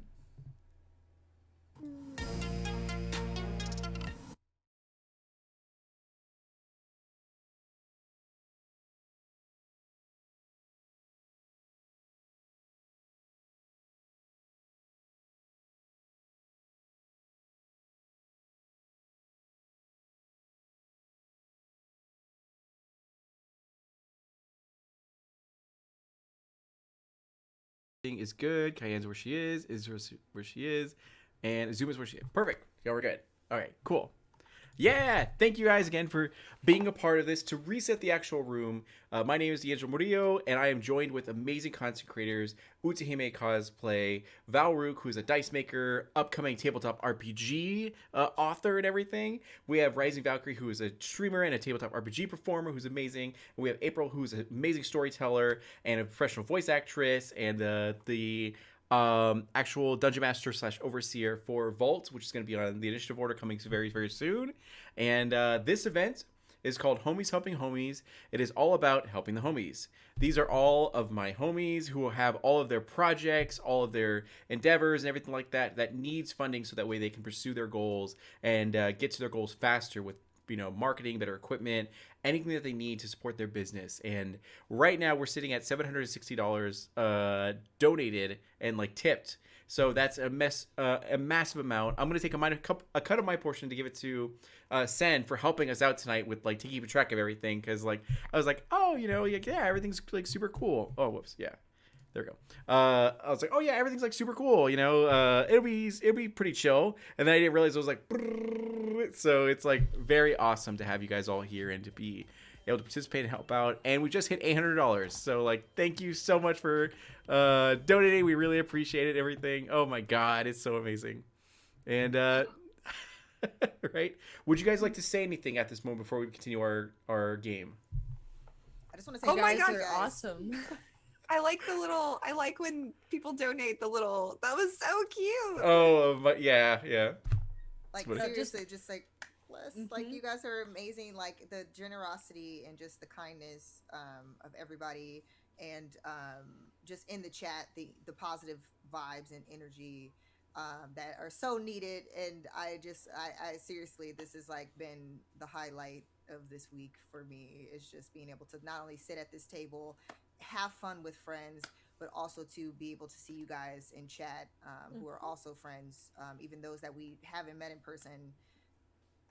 Again, thank you. Family for sure. Yeah, it's so good. Absolutely. Baruch? Just Thank mad you to love. all of you, yeah, and all your and everything, like your support, your energy, everything. It's getting me through this terrible Italian accent that's morphing into Dracula. But we're here for it. That's what we want to see. I'm not minding my accent so bad. I don't have such a hard time with the accents though. You're so good at it though. It's supposed to be like Great. a New York accent, but it's like New Jersey now. It's like Oh, yeah. I know it's I So couldn't good. help it. Like So it's good. just like I Cozy. keep looking at the suit Cozy. and stuff, and I'm just like, no, I gotta cross the river. It's not the I'm best. walking here. I'm walking over here. so good. Dozy. You guys are amazing. Like this, we definitely, a lot of us have been through a lot this week, and just the support and love. Whew. Yep. You guys have already made just like a massive impact in my tiny little life already by what you've done. So much appreciated, and thank you. I'm Yeah. excited to use some of my monies to just give to more to them. Right? Exactly. next Yeah. one. That's Buy what's that gonna dice. happen. We're gonna donate to all the next ones after us. Get Valkyrie go. food Yeah. when she gets to America, and like Yeah, Yes. plane ticket, that's important. Yep. Exactly, yeah. And I was super scared that I was like, would anyone even want to be in this event? And would anyone contribute to help out? Like, oh, I don't know, man. But I'm so grateful that I was like, everyone came out to help out. So you guys are amazing. We really do appreciate you. Thank you so much. And we hope you're enjoying this. Chaos. Yes. For a what summon? Oh, wait. They're what? summoning me Summon in a what chat. what? D, $200 for a Final Fantasy summon. If you want that, yeah. Yeah? Yeah, of course. Can I? Book it. Please. I'm down. I will pray to I will pray That- to Grey Ghost for a Final Fantasy summon. Can I have Bahamut? Hey, Bahamut, yeah. Okay, I'm a fan of Shiva, so if we Yeah, Shiva's alright too. Yeah. It's It's up. fine. My favorite is my So I'm favorite the is Tifa Ifrit, of the but, group pretty much then because, I just punch things. So I'm like Tifa, right? Yeah. Let's go. That's true, yeah. Okay. It was like, Let's do it. For some reason, I'm a ballsy cleric up front. there you go. Oh yeah, you're a cleric. That's right. All right. So, getting back to the scene, you guys decimated these 3 Hector's Legion who just had stolen a bunch of loot from whatever was where they came from and all that kind of stuff. And before they could even do anything in their Scottish accent or Sean Connery accent, they got decimated by you guys. And then Azuma was the last one to the battle scene, but was the first one to notice what was on the ceiling, lingering and just kind of sticking to it and slowly separating itself as it's descending upon the party. As Azuma points out and lets everyone know what's happening, you guys all see I am it. I am Naruto flying out of there. Oh my God. Yeah, your arms on the back. Yeah. So. Like, So we will see it, yeah.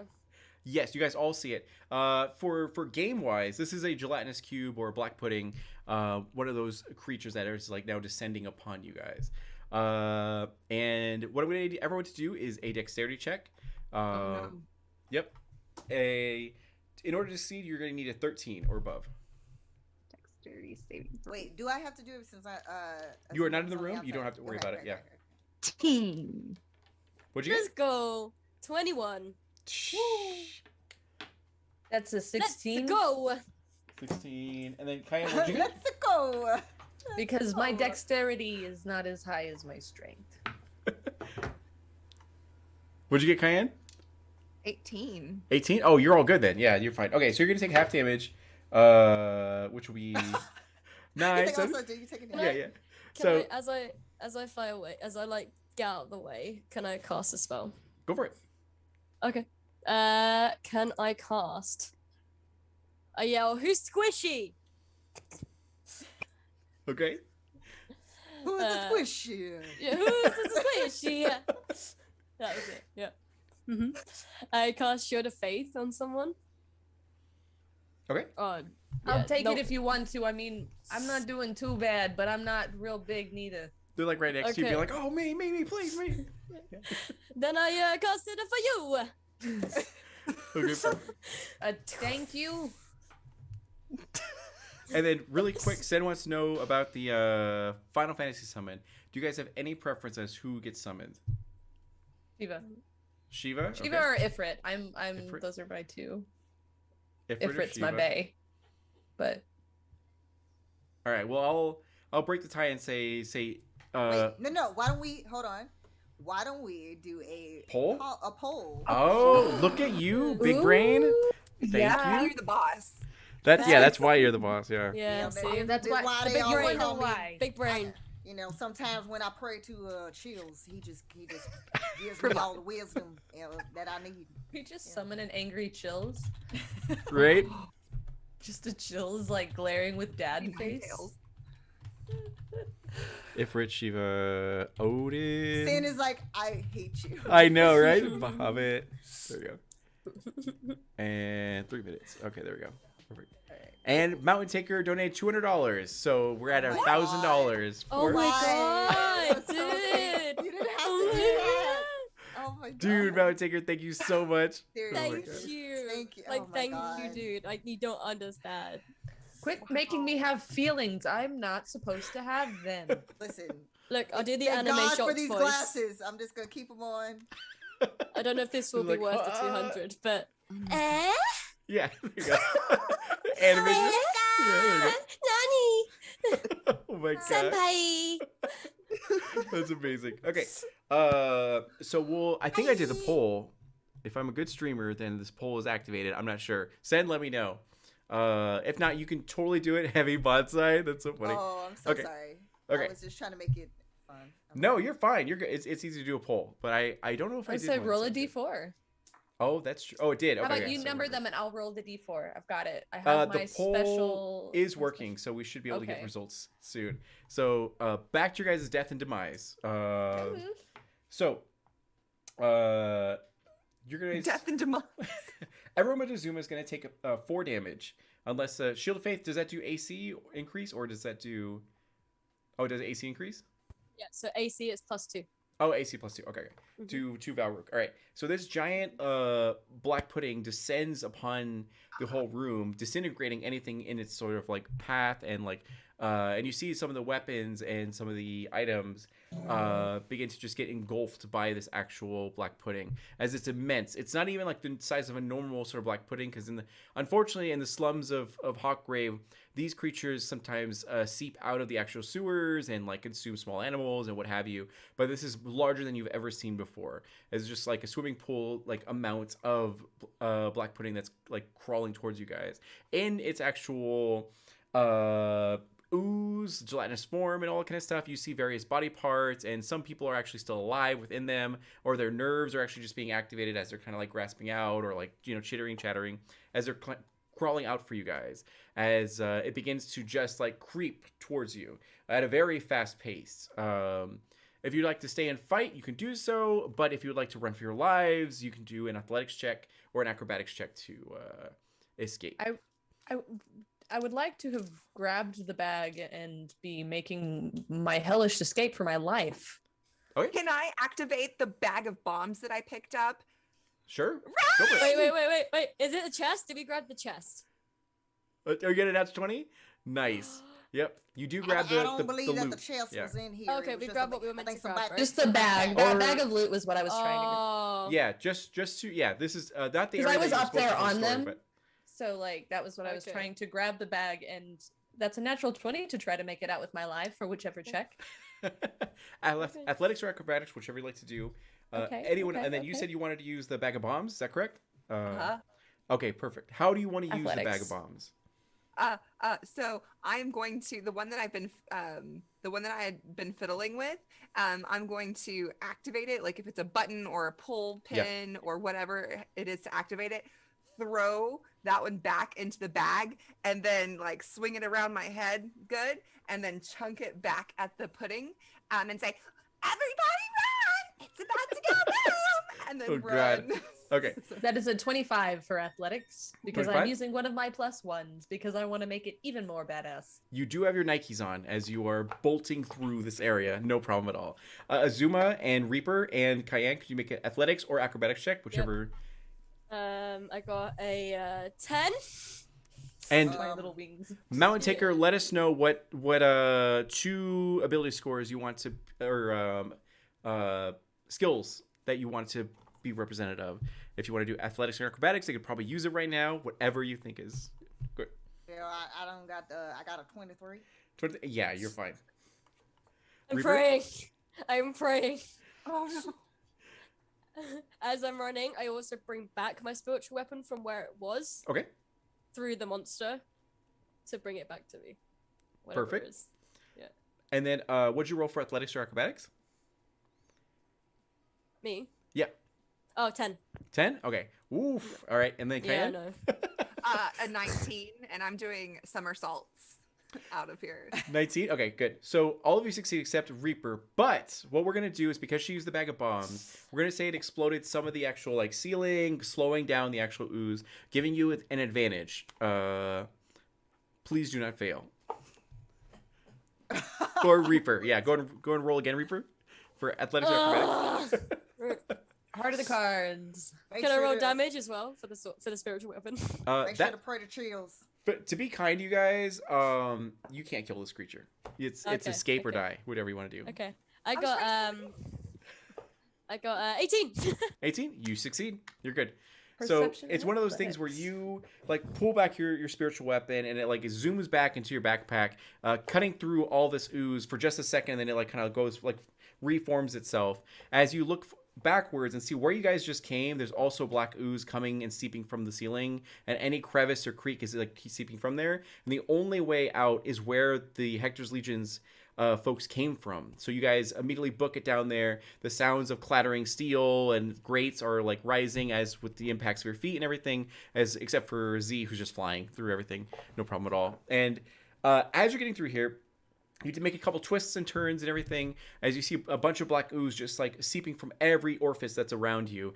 And you finally see your goal, which is the ladder leading up to what you assume is the back entrance to the barracks.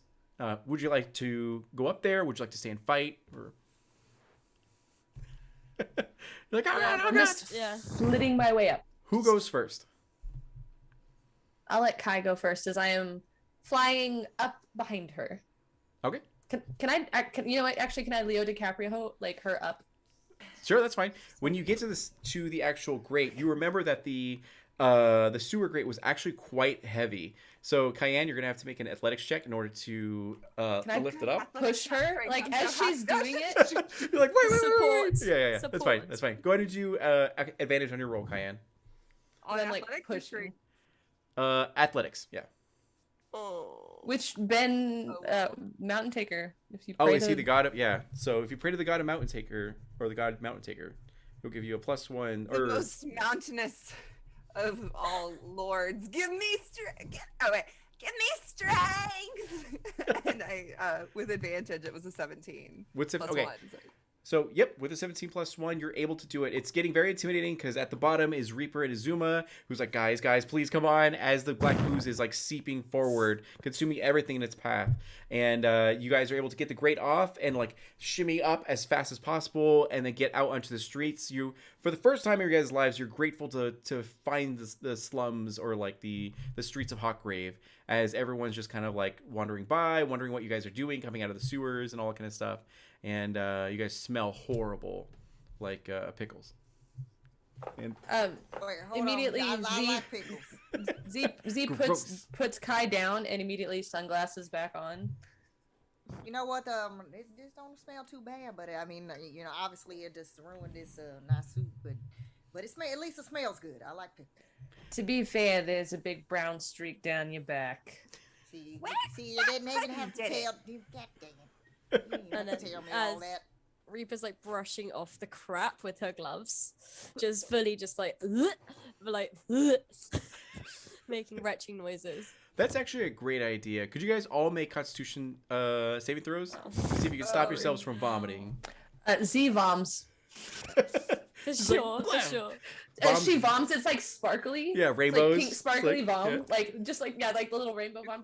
Oh, Like, but that totally happened. I got a nat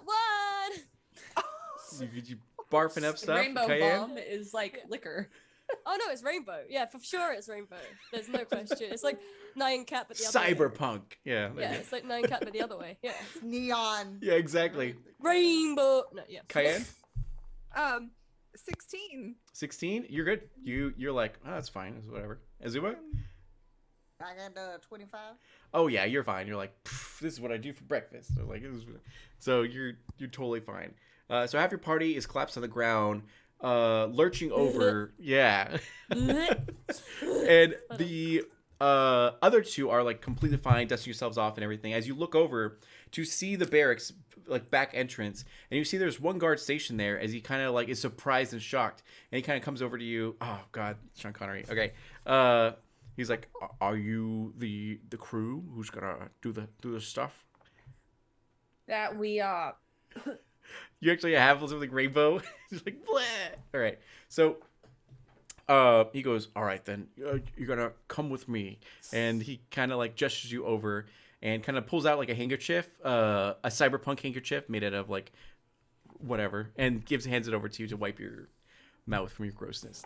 And Ooh, I Yeah, got there's sparkly rainbows on the rag as she hands it back. He has what we like to call a weak constitution. That's what But we like to call "go fuck yourself." You look like a piece of toilet paper. I barely got out of there. No, wait. I barely get out I of mean, there. I'm kidding, boss. I love you. Oh my god. Okay. Yes. So Mountain Taker, you donated hugs you a little $200. So $100 was to become a god, which you are now the god of athletics and acrobatics. So you still have that other $100. So if you want to change Uh-oh. accents, if you want to change theme or what have you, just let us know. We'll be able to like honor that and everything. And thank you so much, dude. You're amazing. Mhm. And okay, cool. So do we see the poll results? Shiva. Shiva? Oh, it was Shiva? Okay. Okay, perfect. So yeah, Shiva is going to be appearing sometime in the near future. So, okay. I hope it's on our side. So, we have an hour left. So I am going to do an unskippable cutscene. So what's going to happen is that you guys get out of this sewer grate. You are covered in like just weird, icky smells and goo. Some of you throw up. The guard comes to you and says like, "Come over here quickly," as he guides you into the actual back office of the barracks, where you see a lot of guardsmen and women like hustling and bustling to keep everyone organized. A lot of these people you know here are corrupt cops that are just kind of bought by whatever organization, feeding information to them, getting certain criminals off easier than others, or putting other criminals in jail, what have you. It's all very corrupt. So they kind of guide you through and lead you through where you see a lot of people are in holding cells and doing a bunch of stuff as they see you guys. And he leads you to an actual room where he goes like, "All right, this is the locker room. You guys got 15 minutes. Do what you can, and we got to get out of here." And he kind of hands you the keys. He'll hand Azuma the keys as it's like a key card essentially. And he kind of just takes a station by the actual door and kind of looks left, right, and center as you see the door to the locker room, as it says that in neon fonts writing. And what would you like to do? Lead the way, boss. I done told you many times not to call him boss. I mean, we decided to work together because we had similar interests in making some credits. And Lead the way, management. Ma'am. I As guess that's You about got as an much as Anarchy? I can expect. So she's Why do you call her ma'am? As they're having that conversation, I push straight past into the shower because I'm about to retch again and about to throw up. So I need to fucking go. Okay, perfect. So yeah. So Azuma basically sees the Reaper just go bolt past, and it's just like, all right, and then just keeps walking okay. into this area. So there'll be two scenes here. The first one is going to be Cayenne, Azuma, and Z, unless anyone needs to pee or go poo or throw up with Reaper. So is it only three of you and then her, or are you guys gonna split it 2 and 2? Ooh. I don't give a fuck. I'm just there. Is there a shower? Z will go with the Reaper, but as she's like going to shower, she will look up and Z will be above her under the shower head.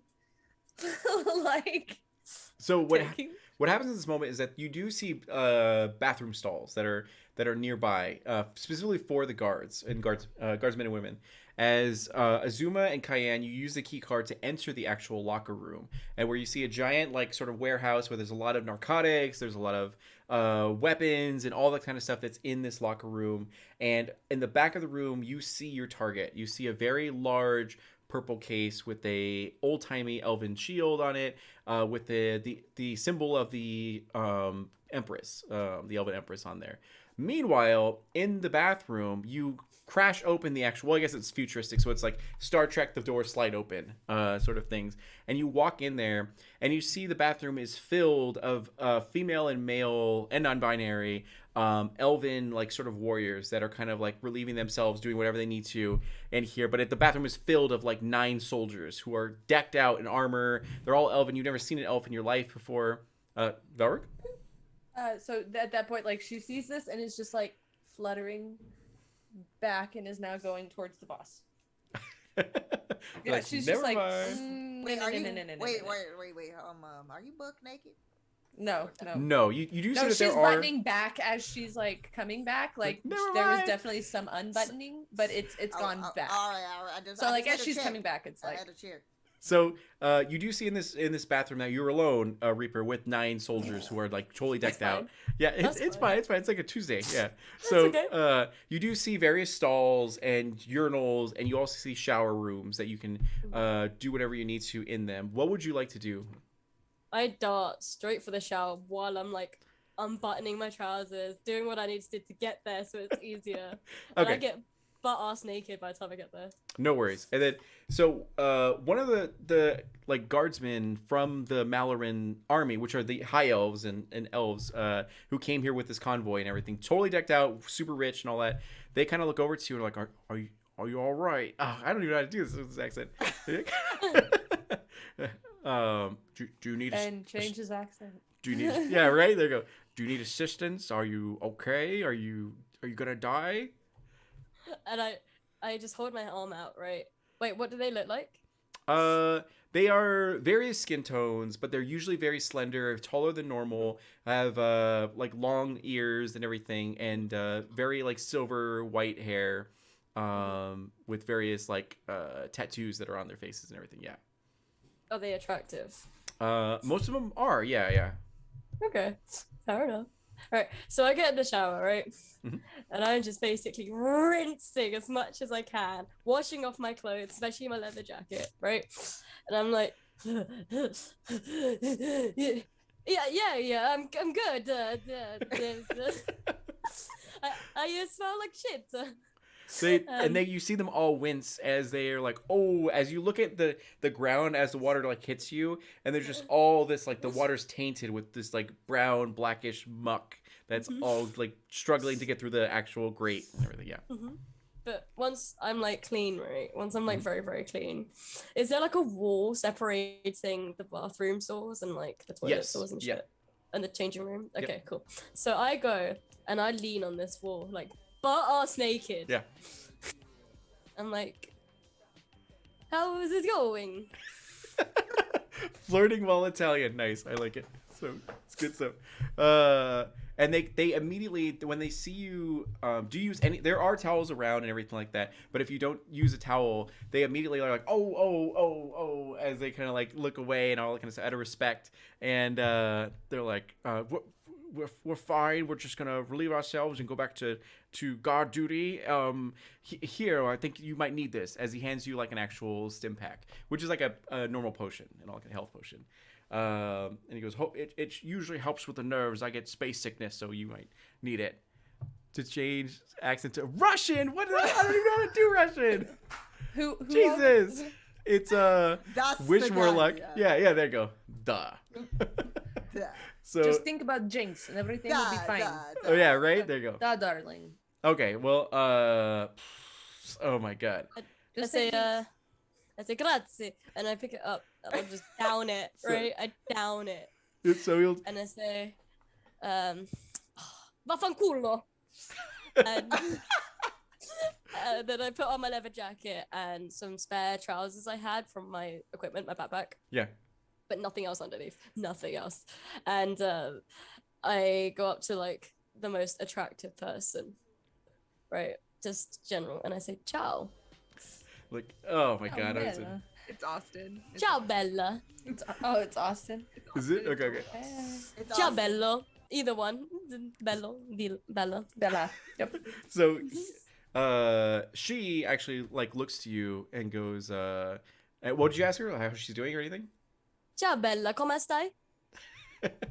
She's like, I apologize, I don't speak your language. And then as she kind of like There you go. she kind of looks around and like looks at her companions and they're kind of like, oh, and then they're like, have a good day. As she kind of like goes back to her business and like gets in the shower and does her business and all that kind of stuff. By the way, Yeah. there's product placement everywhere in the dystopian future as you smell of Old Spice as you after you get out of the shower and everything like that. Not a So, bad thing. Right. So I get a piece of paper out, right?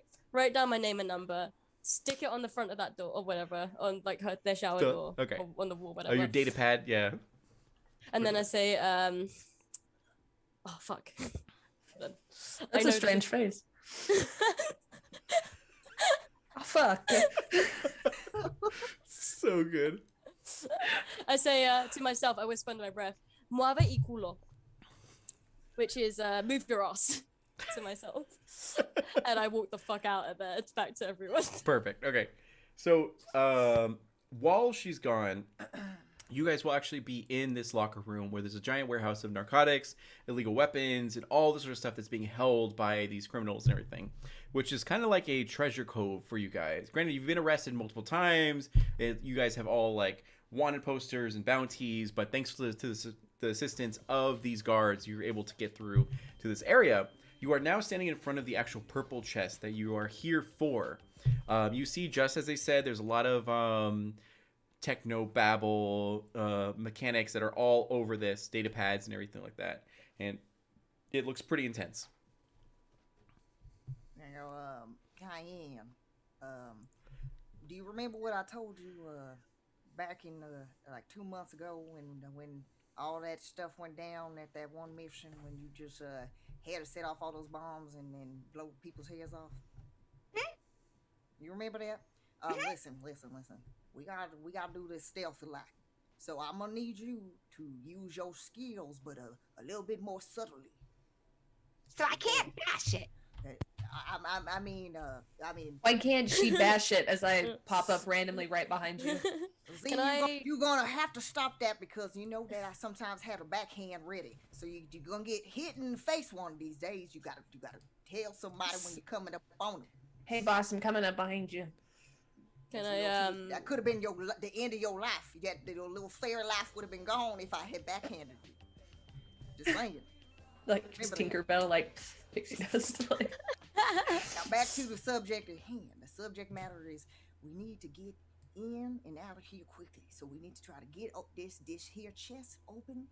So I'm gonna need us to be quiet as possible, but effectively open this here chest. And we don't want to take the chest out. We want to take what's in the chest. Correct. Apparently, there's a false bottom in this chest. Now, for Zuma, you look like if you really tried, you could pry this thing open with your bare arms and everything, with your strength alone. But you're unsure if you should do it because there's probably some alarms that are on. Yeah. This is what I need to know. All right, Z, Cayenne. Do either you have where you can figure out if there's some contraptions attached to this thing to set off alarms or spray me in the face like that one time 6 months ago when that stuff blinded me and I thought I was blind for the You rest mean of my like life. as if I were investigating it and checking it out?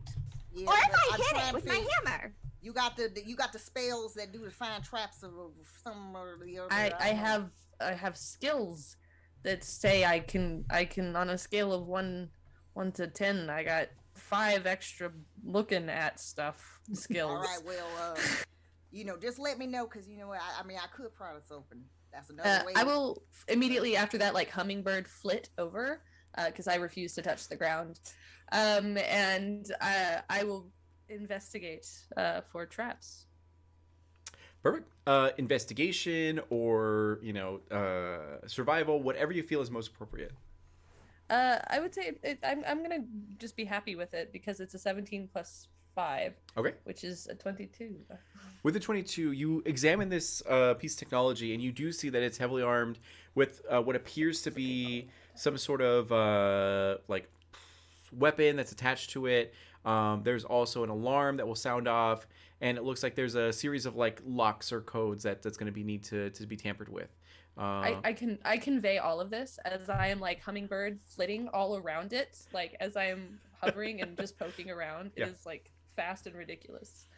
But I'm conveying all of this quietly, of course. Yeah, they seemed a little big brained. They seemed like they had common sense, and I figured a chest like this had to have some type of alarm system. You also notice that Reaper smells pretty nice. It smells like Old Spice TM. Hashtag ad. Hashtag sponsored. Just kidding. I say, "What's up?" And then I Then I also look convey at- all of this information immediately. As soon as they say that, I like convey all of this information. Grazie, grazie, bella. Like Grazie. I look at the chest as well and see if I can recollect anything from any books or internet webbing or anything to do with the kind of traps that she's described to me, how to solve them. You do see She that does that not know this.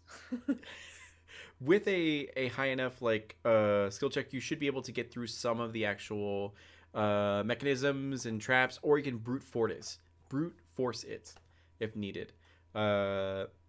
Yeah, but you do also know that it seems like something bad will happen if you fail quite a few times. So it's like 3 successes or 2 failures, whichever one you get to first. Yeah, I want to try. go for it. So it'll either be Arcana, sleight of hand, whatever you feel is most appropriate on how you want to handle this. I don't want to try. Okay, perfect. So we just got a $25 donation for Add Happiness. So immediately you look at this actual mechanism and you're like, oh shit, I've actually tampered with this before. So you're gonna get advantage on all of your rolls for this one. So go for it. I just want to say gracias. No, gracias. Gracia. Sorry. Okay. That was Spanish. I went Spanish a little bit there. Right, I'm gonna roll. Yeah, sleight of hand.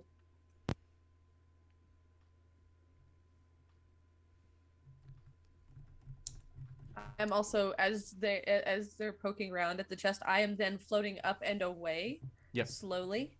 I'm also I am keeping an eye out for anything or anybody that might be approaching, but I am putting distance between me and the Splody. Yeah, Ozma would want to look around and also two up on the ceiling because that thing that black gelatinous whatever abomination it was. We need to make sure there ain't nothing else coming from the ceiling and around. Yeah, I am inspecting. Okay. And you're kind of like looking around. You don't really see too much. However, you do start hearing the sound of commotion coming from beyond the door that you guys entered into. There is an actual window that peers out of it. If you would like to go and examine what's going on out there, Flit over. you go and flit over, and then you go and look through, Filthy and black. you do see. Are you also doing it as well, Azuma, or are you? At the front? Well, if there's some type of commotion going on, I need to make sure that my Eagle Fang gang members are protected. I like how at first of this adventure we were in like fantasy and we had all of our different accents, and then they just feel like totally derailed for everything. It's like so good. So, anyways, okay. So you guys go over to this viewport and you look through it, and you do see that there seems to be a low-key riot going on inside from the criminals fighting the guards as they're trying to unlock these jail cells and let people actually out. It seems that leading the charge are members of the Iron Lions, who are actually the top tier gang. When they come through, they don't care about government, they don't care about other gangs, they don't care about anything. They get what they want, and it seems like they're coming straight for the actual locker room. With that, Z will scream, all right, we gotta act quick. And then I'm going to grab one of the really heavy shelves. Azuma, help me. Sorry about that. All right. I hit you in the Yeah, face. yeah. It was loud.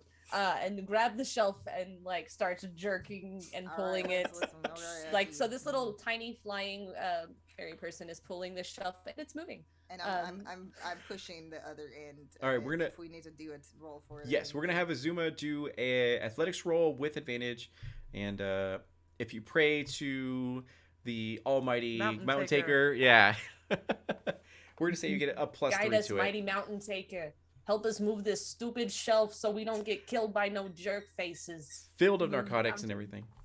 Yes. Then I'm gonna do the drugs.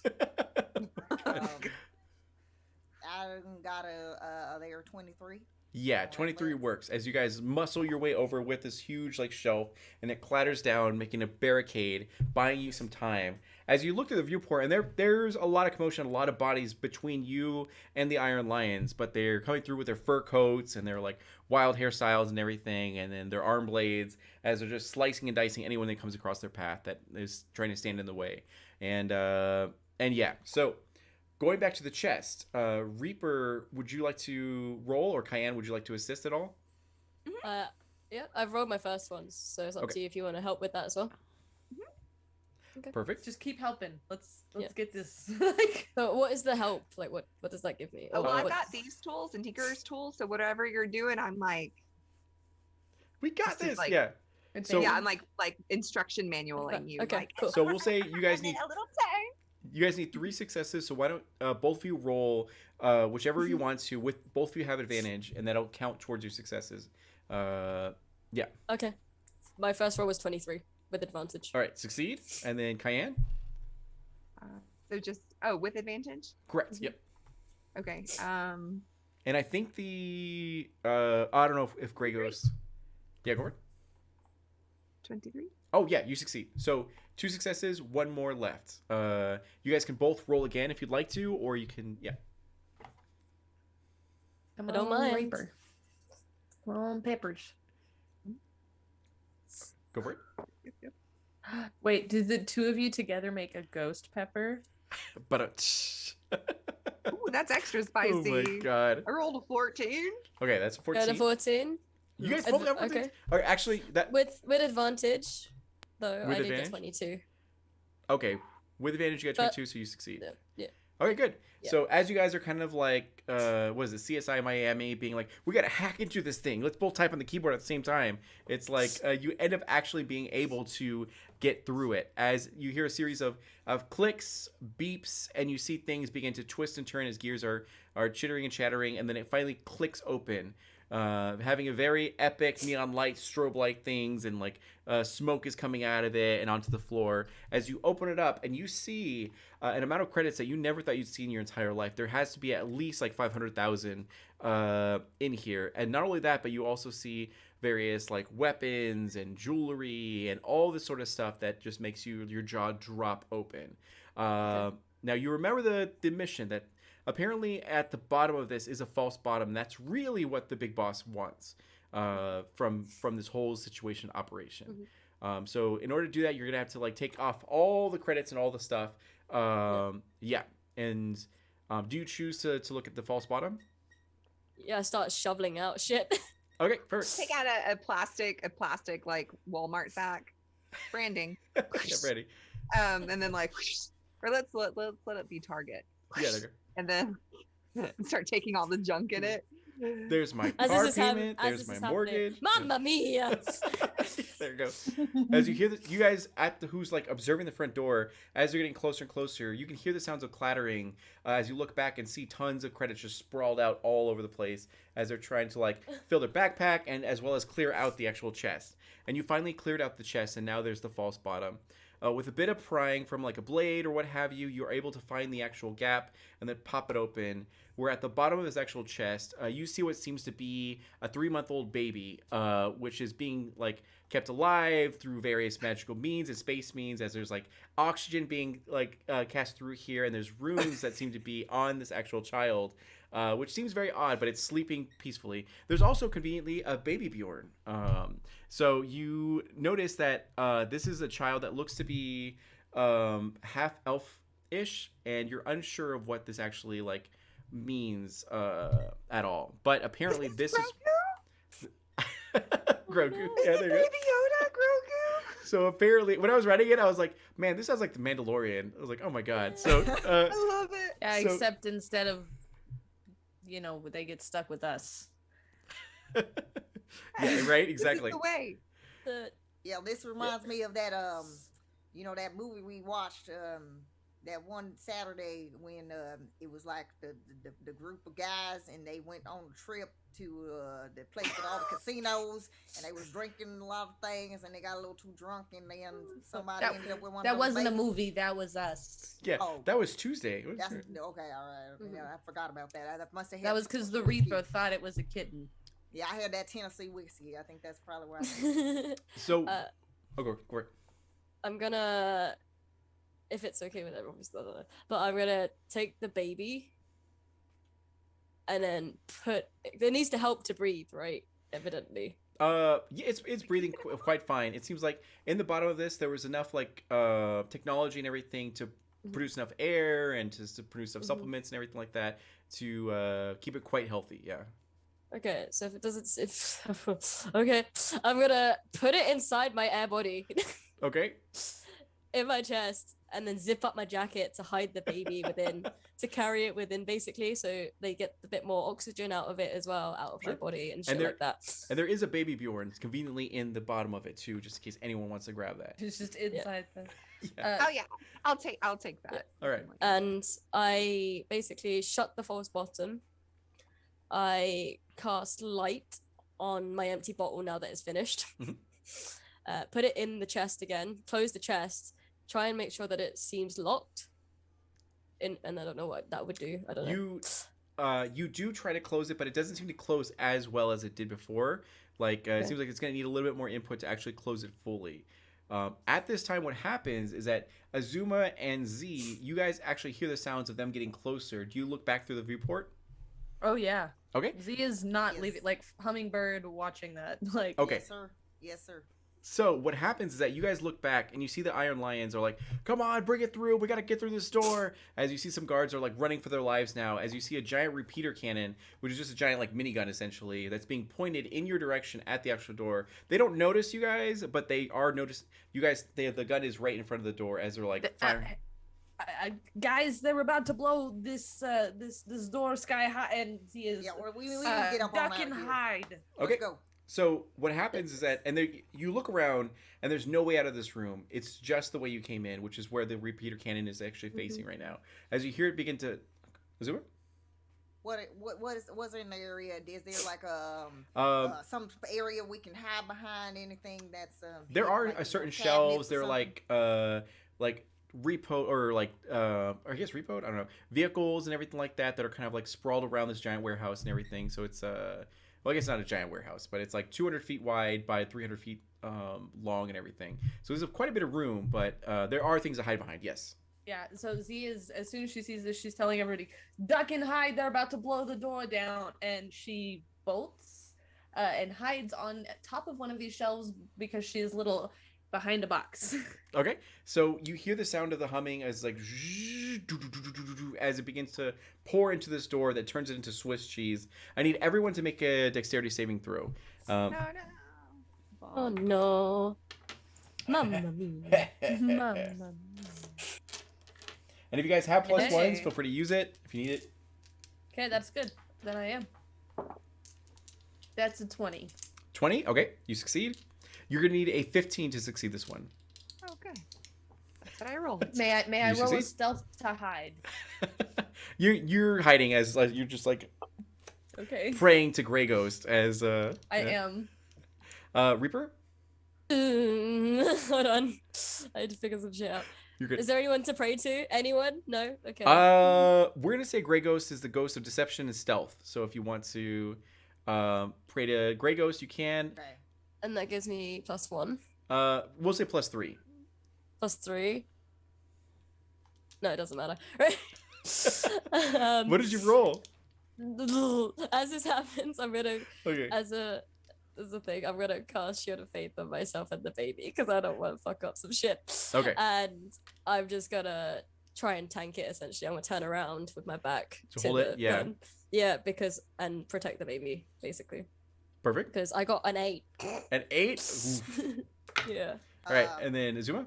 I think Azuma automatically sees that Reaper seems to be a little bit distracted with the baby there, and so she's gonna go run over and make sure that she's standing in front of them with her not natural 20, but her third 20. Dang. All right, cool. So a lot of you guys get to ground as you like just duck and cover as you hear the sound of the humming, and it begins to turn the door into Swiss cheese, and the whole door just like explodes as like very big bins or bags of narcotics begin to explode as spice flies through the air, and you begin to inhale it and see a very happy scene of like all this rainbows and Oh, yeah. sunshine and all that Deep kind of breath. stuff. Yeah. And you hear the Iron Lions begin to enter in, and they're like there's the chest down there as you hear them approaching with there's got to be at least 12 of them. And you know the Iron Lions don't mess around. They have intense like weapons and armor and all that kind of stuff. So for Reaper, my dear friend Reaper, you're going to take 10 points of damage, which isn't like a lot from one of the blasts. But what happens Wait. as Even if I went in front of her to try to protect from the blast. Yeah, go ahead and roll again with advantage. Go ahead and roll again, Reaper. Also, does AC make a difference? No, for this one it'll be a dexterity like modifier, yeah, Okay, cool. or saving throw. Advantage, yeah. Oh, it worked. No, I'm saying with advantage, yeah. Okay. Because like, is it? Because I Yes, rolled a yes. 3 this time. Okay. Wow, that's even worse. Okay. Oh, that's another 4. Oh my All right. gosh. So there's nothing I you guess can do. I unfortunately with my very fit body, it's not enough to Yep. protect y'all. You try your best to flex, but unfortunately, it just goes pew pew pew pew like right around you. So, anyways, so you're gonna take 10 damage, which isn't the end of the world. But what's very particular, as you guys all watch in horror, as one of the actual blasts, which is very strong, very thick, that puts holes in this giant wall, is that it actually hits some piece of armor or weapon. It bounces off and ricochets and aims straight for the actual baby. But as you all gasp in horror, what happens is the rune activates and the baby seems to absorb the actual blast and nothing happens to it other than it tickles and then and giggles a little bit. But that's not what happens to you as you get like shot up as you take that 10 damage. But the baby seems completely invulnerable so long as it has that rune on it. And yeah, so as you guys are all contemplating your situation, as you hear these iron lions go, oh, the Russian, okay, as they're kind of like how do you know do it? There's our target. We have to go in and get it quickly. No, waste no time. As you hear the sounds of their clomping footsteps come through. You all of a sudden hear the sounds. Cayenne knows the sound as the sound of explosives right by the back wall that's beginning to chime. Do you want to warn your companions, or do you want to? Oh yeah. Okay. So what do you say to them? There's bombs being blown out back there. Okay, There's that's. I hear it. And right after you guys just did your dexterity saving throw, I'm going to need you to make another dexterity saving throw with advantage, please. That's good because one of those was a natural 1. As the wall, go for it. That's a 17. Succeeds. And I am head between my knees, calling to Grey Ghost, my patron. You're like, please, Save please, me! please, please. Like, yeah. Just You need a 15 to succeed this one. I did. Azuma? 17. That's 17. Yep. Cayenne? 23. Reaper? I just want to preface my first roll was a 5, but my second roll overall with modifiers is a 16. Okay. You all succeed. For this one, you'll take half damage, which will be 3 damage. So For the everybody? wall that you heard for everybody. So the wall you heard the actual beeping coming from is now gone, completely disintegrated as this huge explosion that not shatters, but like shakes the whole building. As even the Iron Lions, a huge shockwave comes through and knocks them to the ground as they're all freaking out. And suddenly you see a Crimson Talon member, which is the gang you're trying to get into, actually come through, and they're like, there they are! Quickly, you Eagle Fang, right? Eagle Fang. Yeah, Eagle. Yeah, quickly, you Eagle Fangs, get over here! We have to go now! And then, do you choose to go with them? Mm-hmm. All right, perfect. You hustle over as fast as possible, and you see that there are some there's a very large, very fancy. It's like a Rolls Royce of like space cruiser sort of thing. As you pile into there, baby in tow and everything like that, and you all pile in as like there's 2 other vehicles that are actually on the front and the back that seem to be protecting you guys as you guys all begin to book it. And as you guys get into this actual vehicle, you see one that there is the vice captain or vice chief Prim, who is Z's Boothang somewhat or whatever.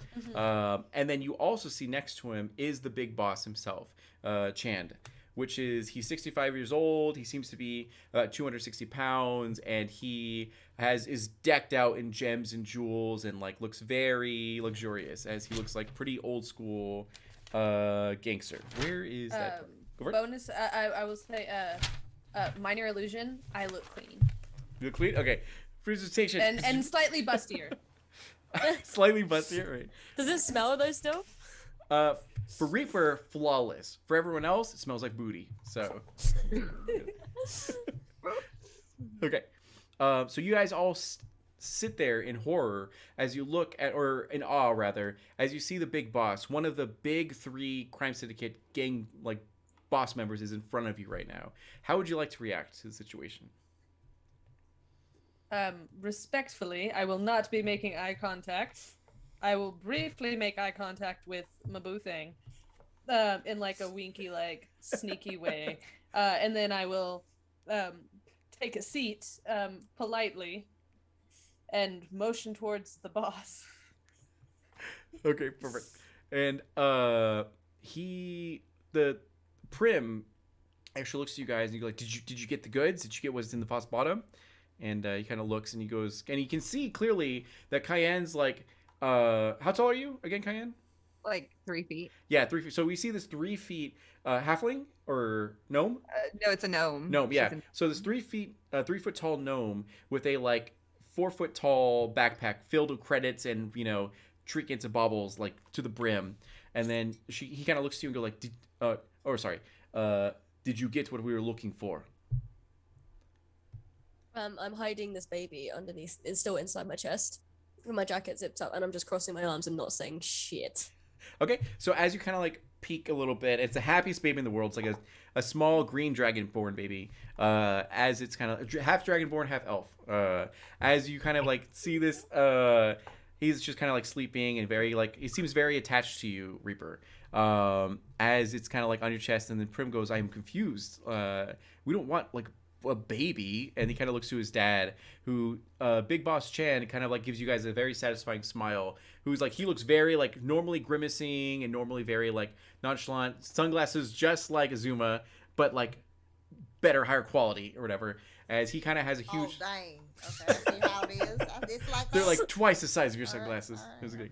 okay. So he has a giant cigar, a space cigar, as he like kind of flicks it a little bit and puts it out because there's a baby in the vicinity, and very respectable gang boss. And he kind of goes, you do our family a great service, or rather, I should say, like your family now. And he kind of gives a chuckle. Oh, you actually have the vape. That's awesome. So he looks to you and kind of chuckles, and he goes, that baby is going to end the war that we're going through currently and bring a lot of peace and prosperity to Hawkgrave. As he kind of leans back, and it gives a very satisfying chuckle. And he his son looks to him and goes like, but father, we should, like, why does this baby like matter at all? Like, we have tons of credits that we can buy weapons and armor and everything.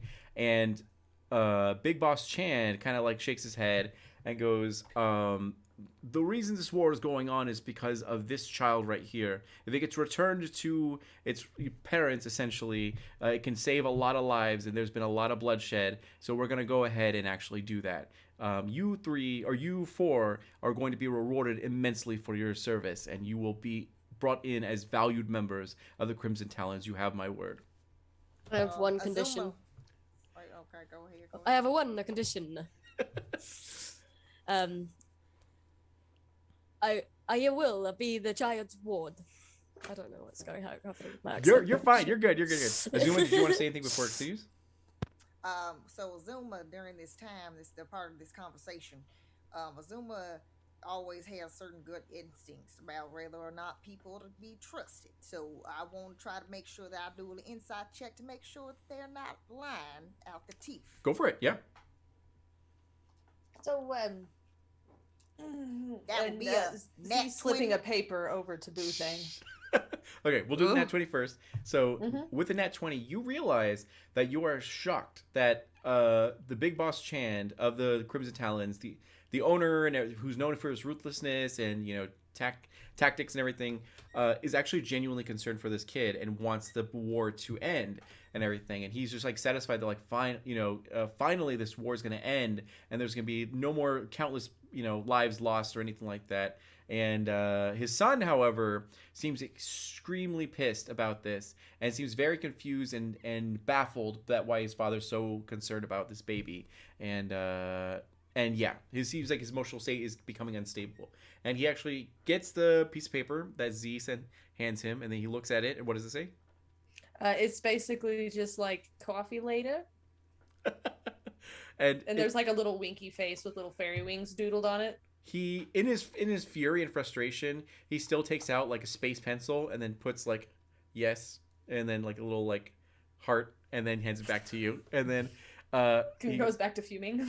yeah, exactly. He's like, "Oh, awesome," and then hands it back. So, yeah, Big Boss Chan kind of looks out the window, and as you guys are flying over Hawkgrave now, you can see that there's a lot of disparity. There's a lot of like, you're used to it, but now you really take in the whole view as you see upper and mid Hawkgrave are like have more electricity. They have more like better, cleaner streets and everything like that. But lower Hawkgrave, where you guys are from, looks like abysmal. It looks terrible, and that's just what you're used to. And he kind of like tells you guys that what we're going to do is we're en route right now to a caravan that's armed with Crimson Talon gang members, and we're gonna personally escort them to where this baby needs to go to ensure this war ends. So once we get to that destination, you get all the accolades and everything. And no problem, little one, as he looks to Reaper, and he's a pretty big, hefty, like, we're just gonna say orc. He's a pretty hefty like orc as he kind of looks to you and goes, we are going to take care of that child. And he looks to all of you. And again, Azuma, you can see that Prim is not looking very happy at as his father is like reasoning and everything. Anyone else? Would you like to do anything? I want to shake on this deal. Okay, you hold out your hand. Now in this caravan are there's a front seat where there's 2 guards. You spit on your hand, yeah. And then Spit handshake. Yeah. you see there's Prim and his father, Big Boss Chan, and then there's you guys looking across. The guards kind of like give kind of a side eye to you as you like want to touch the boss, and he kind of like waves them down and then spits in his hand, which it looks way bigger than yours. And he takes your little like normal hand and then like shakes it, and he goes like, "You have my word, little one."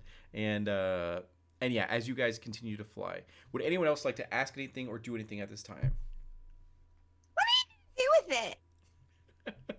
So he goes, the reason this war is going on is because this baby went missing and got captured and was held for ransom money, and it caused a huge war because there was confusion about who did what.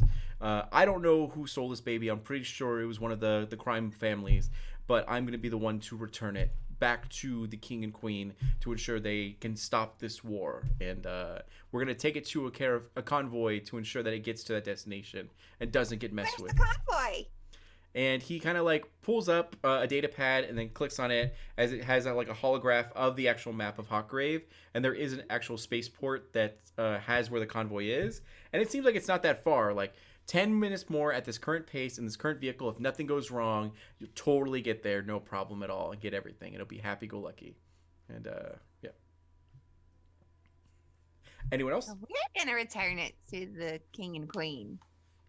Correct, yeah. And then, perfect. So, at this moment, you see that Prim's anger just, like, festers and boils, where he kind of, like, takes a comb out to actually, like, comb his hair, which is also a pompadour, by the way. And then, Of course it is. Yeah. That's Yeah. Par for the course. So he combs his pompadour in fury and anger, and he goes, "You know what, Dad? Your way of thinking is so old school. It's so like past your time and everything. We could be rich. We could be number one. We could use this ransom money to actually buy more weapons and everything." And his dad could just kind of like immediately just backhands him. It's so hard to the point where his head like rocks and smacks against the vehicle. And you see his like side of his head is actually like bleeding a little bit, and he's shook. When that happens, though, Azuma's gonna lean over to Z and be like, "See, that could have been you. Now you know what would happen if you just Like sneak leans up on over and be like, somebody." "There you go." And while that happens, I'm also gonna protect the child even more. So like within my chest, inside my chest, I'm just gonna be like, turn around. Don't. Yeah, exactly. Yeah. So, unskippable cutscene because we're like coming on time, so we Yeah. want to like make sure to get through all this. We're probably gonna go like 20 minutes late, if that's okay, Valkyrie. If it's not, we can wrap it up sooner. So, okay. So what happens in this moment is that when he gets smacked, he looks so appalled and so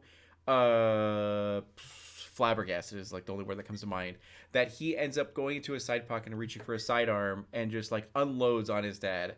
And after you guys all like, oh shit, like the big boss just died from this actual, like his son or whatever. The son, in his fury, kind of realizes what he does. Whoa. Hold on there, boy. I was in jail for something similar where somebody thought that I committed a crime. I was in jail for about 10 years. I'm not trying to go back to that place because that place is not nice. And they don't also have, like, this nice suit right here. I'm not going to be able to wear a suit like this anymore. It's going to be something that looks like a dull orange color. Yeah. I'm not trying to be up in one of them Jupiter I thought it's the new black. Can I, how far are we from them with this shit happening? You're about like 5-7 feet away and everything. Okay. I say, I shout to Azuma, can you, like, grab the son, and I run over to the dad. Okay. Oh, damn. And then so basically Azuma at this point is going to try to punch the son to kind of knock some sense into him, and then try to grapple him with her bonus action. Okay, so you do so. Actually, are you gonna do an athletic check? Is it? No, this is like I'm attacking. Okay, you're So attacking. Okay. I'm technically basically trying to knock some sense into him. If that means that he's gonna take some damage, then he's gonna take some damage, like that backhand that his daddy gave him before he shot him up. Okay, go for it. Let's see right here. As you see, the guards are freaking out by the sounds of the gunfire, and look back. 17 hit. 17 will hit. Yep. Perfect. Let me just go right. And then for grapple, what's the what would I have to roll? I believe it's a like an athletics check against them. So go ahead and roll athletics, which I have the DM's guide or the thing, but we'll just do an athletics check for now. Yeah, I don't do anything. I'm waiting until they're like restrained because I don't want to go too close with the baby. Is a 15? Is that enough to restrain somebody? Let's. I think it's check. contested, right? Yeah, grapple. It's gonna be a contested Let strength. me do my damage. So Oh, that's right. basically You're right. Yeah. I pull back, right dead in the kisser. Yeah, he got a and, 9, so you're good. That's 10 points of bludgeoning damage, and he is now grappled. I basically punched him in the face, gave him the what's at, and then made sure The to people's go elbow, ahead and yeah. hook to go around the neck and then hold him there and be like, "All right, there, son. You're So gonna calm down, or we're gonna have to handle things." so you take off your glasses. Yeah. Bum bum. So Someone grab the gun. so what does happen in this was supposed to be an unskippable cutscene. Was Sorry. no, you're good. You're totally fine. You guys have narrative control for a lot of this. So what happens is that he pulls out his gun, he shoots his dad, and everyone just like springs into action after their shock is initially like taken care of and everything. So Azuma goes to wrestle him. You go over. Reaper goes over to the big boss as he's like dying, if not dead already.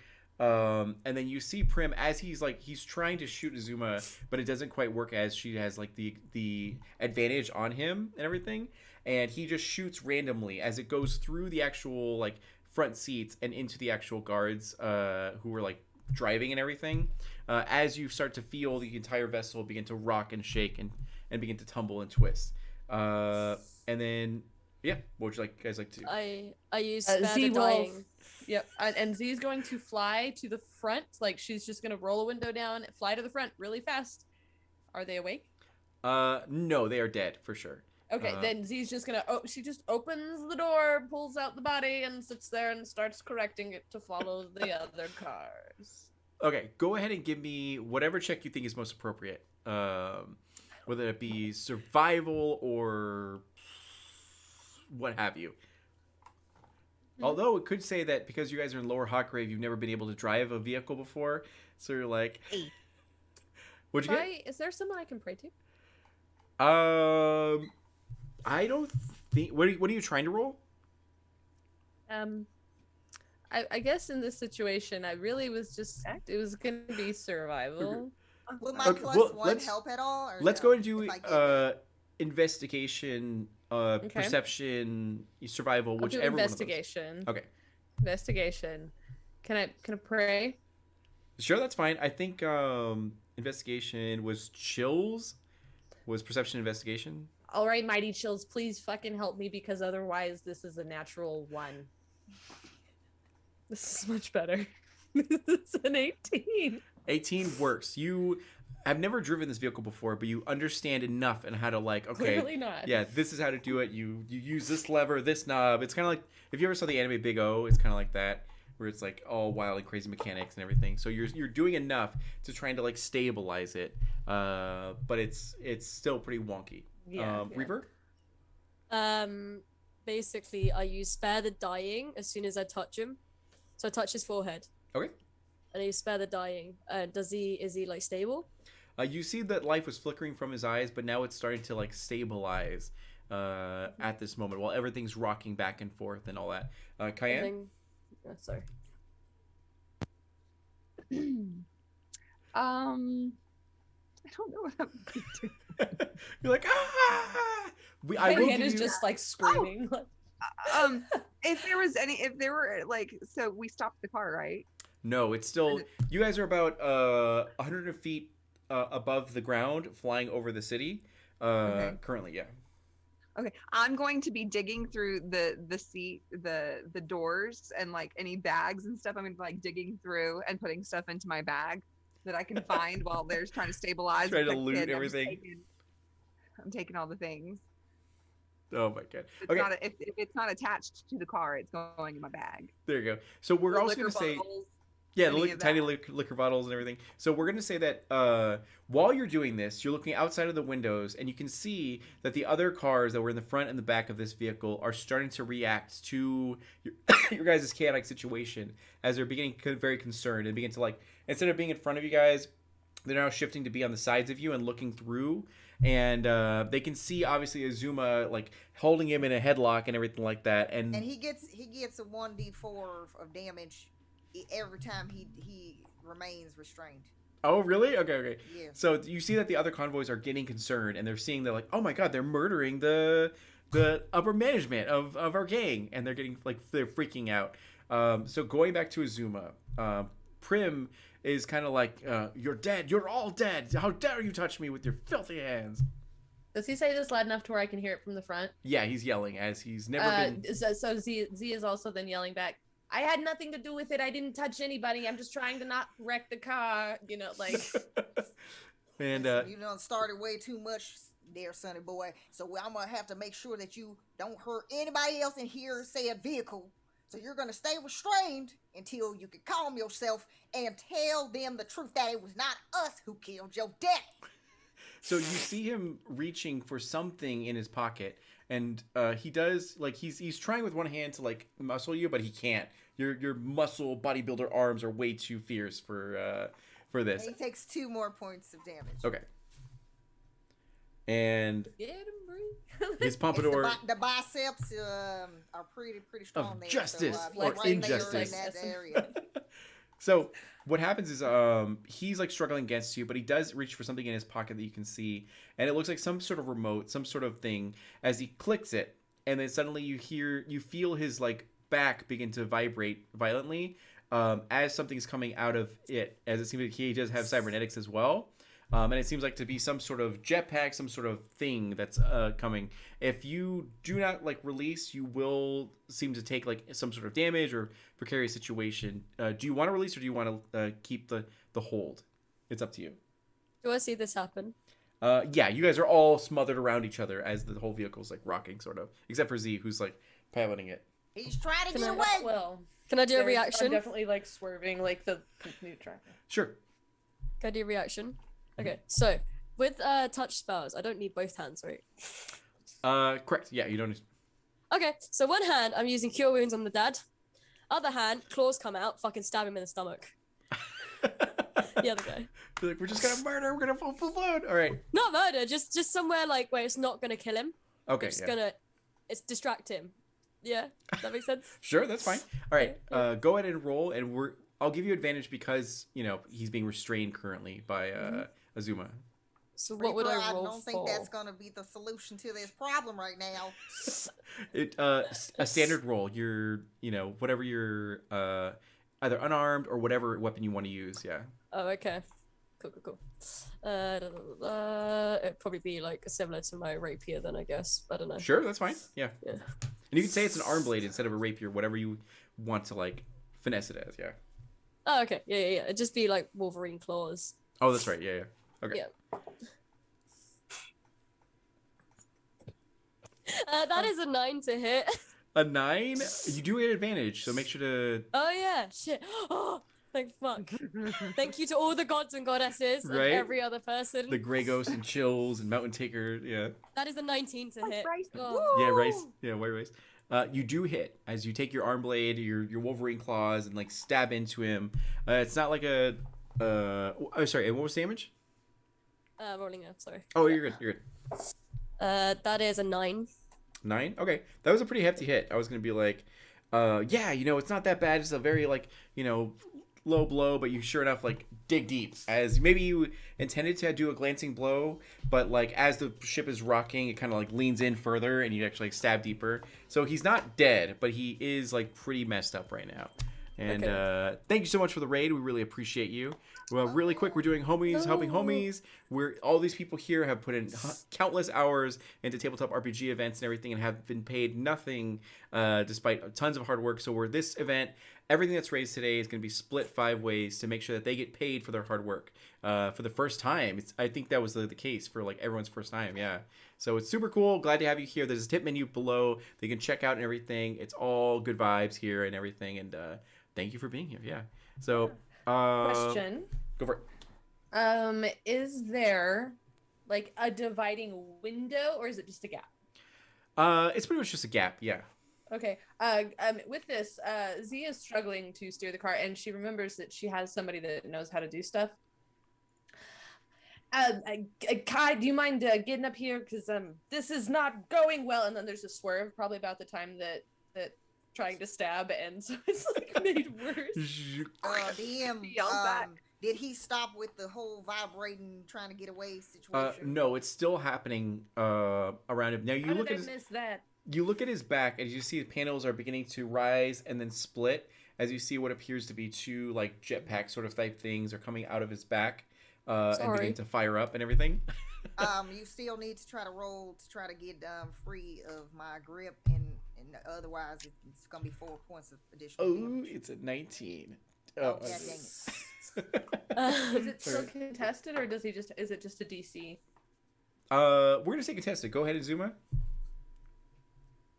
Come on. That was a nat 20, and I'm not lying. Wow. All right.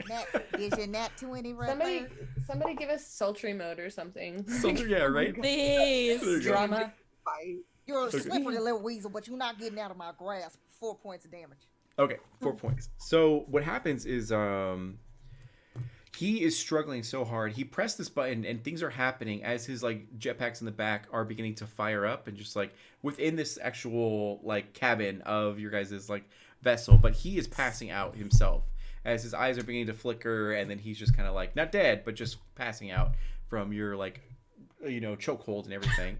And yeah, so everything's going like crazy right now as convoys are around you, and you can hear the sound of beeping from his actual like remote that he pulled out from his pants and like hit and everything, but you're unsure of what it did or what's going on. But one of the things Oh. was his Can I jetpack. try to grab, because the fact that I can still kind of keep him in my grasp, so I want to try to see if I can try to, with the empty hand, try to reach around and find that remote so I can. You try your hardest but are unable to do so. But Cayenne, you do notice that she's trying to fish for what looks to be a remote if you would like to assist. Mine, trying thanks. to- And I will grab it right before Ezra tells me. Okay, Grab the remote. you're good. What do you like to do? Does it have a button on it, or what does it look like? Yeah, so Like, it is like a data pad that's it seems to have 2 functions. Oh, you clicked 2 buttons. One was to like quick escape, the other one was to summon Shiva. And yeah, so Oh. This isn't what I had hoped for. cancel! it did cancel the jetpacks as the panels are Oh. everything retracts into his back and pants, but because you see that there's a bit of like singed where the the fire was beginning to explode from, but now it's fine. That aspect. The other one will not cancel. It seems like. So while that's happening, Azuma's gonna say, one of you girls, go grab that rope out of my bag so I can try to tie this one who keeps on trying to weasel his way out of here. Is he passed out? He is passed out. Yep. Oh, okay. Just throw him out the door. Where are we taking the kid? We can't be killing anybody else, or we're not gonna be able to get Yeah. out of this alive. So wait, who's passed out? Prim, the son who shot his dad. okay. Yeah. Well, put him He's in the passed trunk. Leave him. Just leave him on the floor. Leave him on the like. And- Leave him on the floor, and then. So, Guyane, Oh. you do also notice the data pad is there with a holographic map to where you guys are supposed to go. And Z, you do see that there's an autopilot function after using this a bunch. Now you see, yeah. Yep, and you guys are good. It's like stabilized. Don't worry, guys. I figured it out. Look. And what would you guys like to do at this point? The dad Cry. got 6 points of healing, by the way, Okay, perfect. from cure wounds, Azuma's gonna try to move so he him should be conscious. to the back area of the vehicle and to keep eyes on that rascal. Okay, perfect. So you do see that Chand is actually, and Prim actually falls from your actual grasp as he just kind of like slumps. You do find rope. Do you want to tie him like? I'm gonna try to tie and restrain him so that Okay. way he doesn't try to pull any other little tricks. You doing out of his that? little bag. You definitely notice he has a chain wallet and Jinko jeans because he's a jerk, and you do see that for Does he have frosted tips on his hair? he does. Yep, his pompadour Oh, has like I frosted figured. tips at the end of it. Tips. So is his dad conscious again? Yes, Is so the question. so Big Boss Chand is conscious as he kind of flickers to life, and he kind of gasps as he looks down at his body with like giant bullet holes and everything that's in there. By the way, guys, with homies helping homies, there's a chance to change the theme, or if you tip enough. So we went from like fantasy to sci-fi to horror sci-fi, so it's kind of like Warhammer-esque sort of stuff, everything. So right now you guys are in the cabin and everything, and he kind of flickers back to consciousness, and he kind of, you hear in the cockpit radios begin to chime on as it's like, "Shh, is everything okay in the Big Boss's convoy?" hits the button. There was a little bit of a disturbance, but the boss is fine. Everything's been handled, and he's secure. We're continuing on. So they hear your New Jersey accent, and Yeah. they sort of like stop for a moment as there's silence, and then it chimes back on. It's like, "Shh, lower the actual plane, otherwise we're going to breach and come down."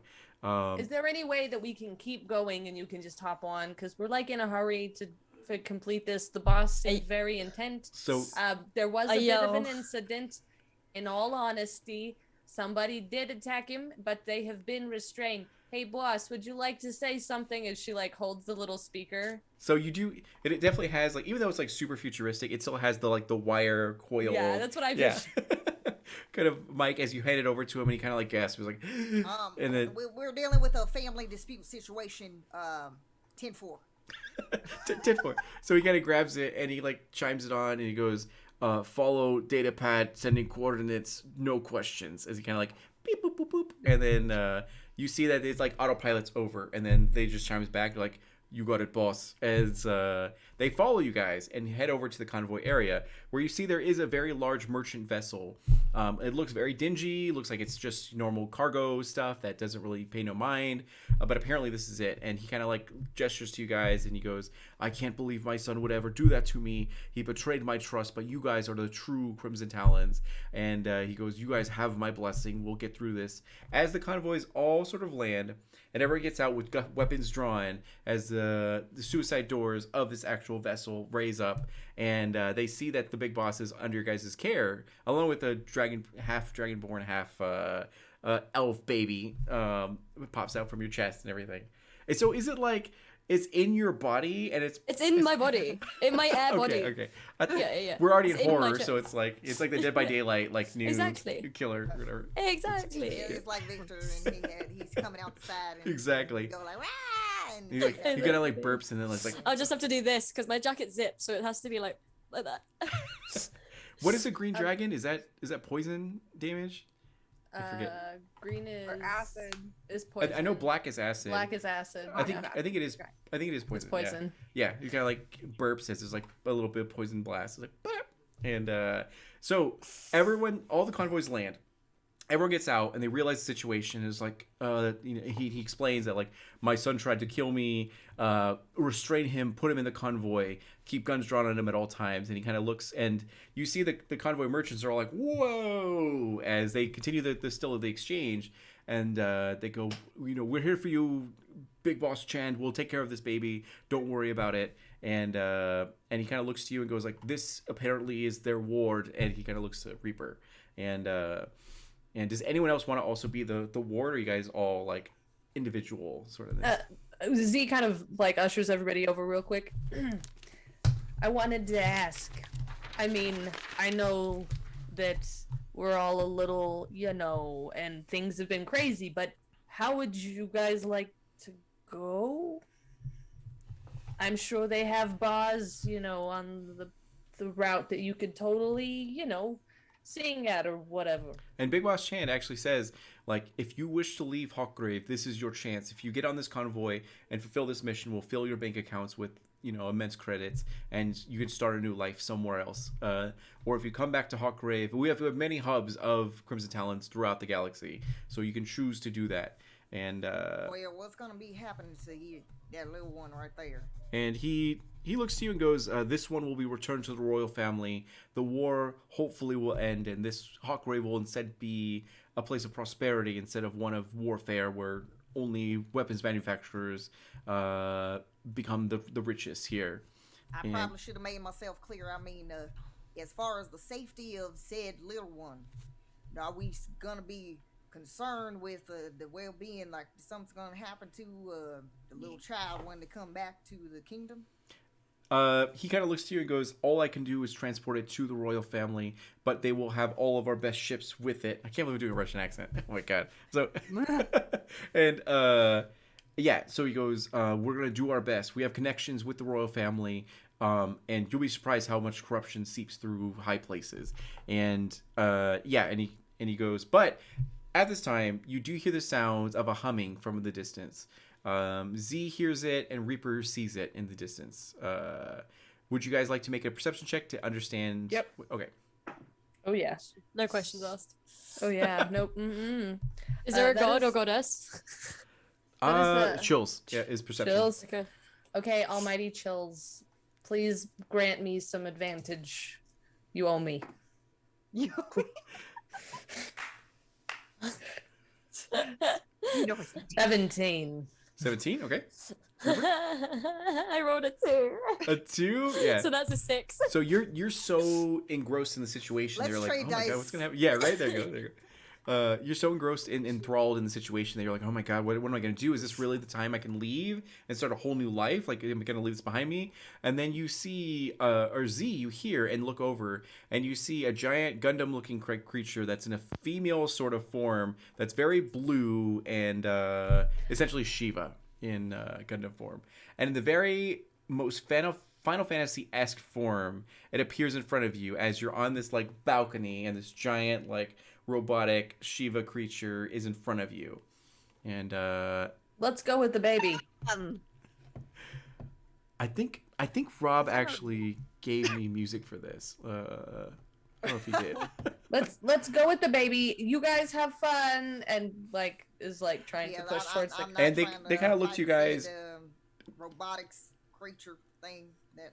Oh that no, they thing. kind of look to you guys and are like, we can't do this by ourselves. You guys have to help us. You're the main Shit. characters of the anime. We're just side characters. As they like, as they're trying, as they pull out their weapons and then hide behind their car doors and everything. Or I guess they're suicide Okay. doors, so it's like Well- that. And they're trying to combat it, but they need your assistance.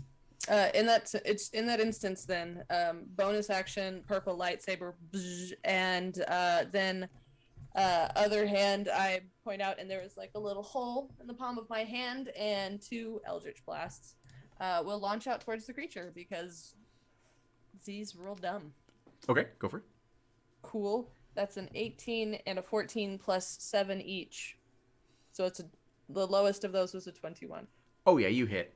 Its AC will be 16 for this. Okay, cool, cool, cool, cool, cool, cool, cool.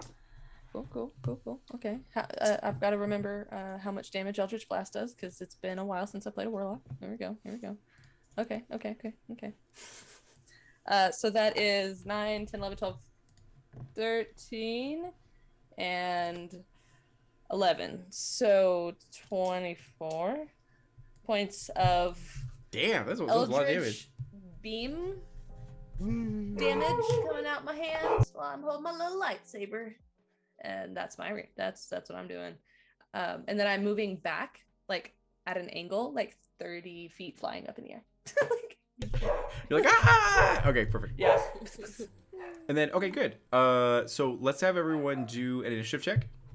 Initiative roll. Oh, Come on. that was good. That's not... It was the best roll ever. Okay, perfect. Azuma, Well, 12. Okay. Reaper, 15. 15. Okay. And then Cayenne, And 10. And then Z.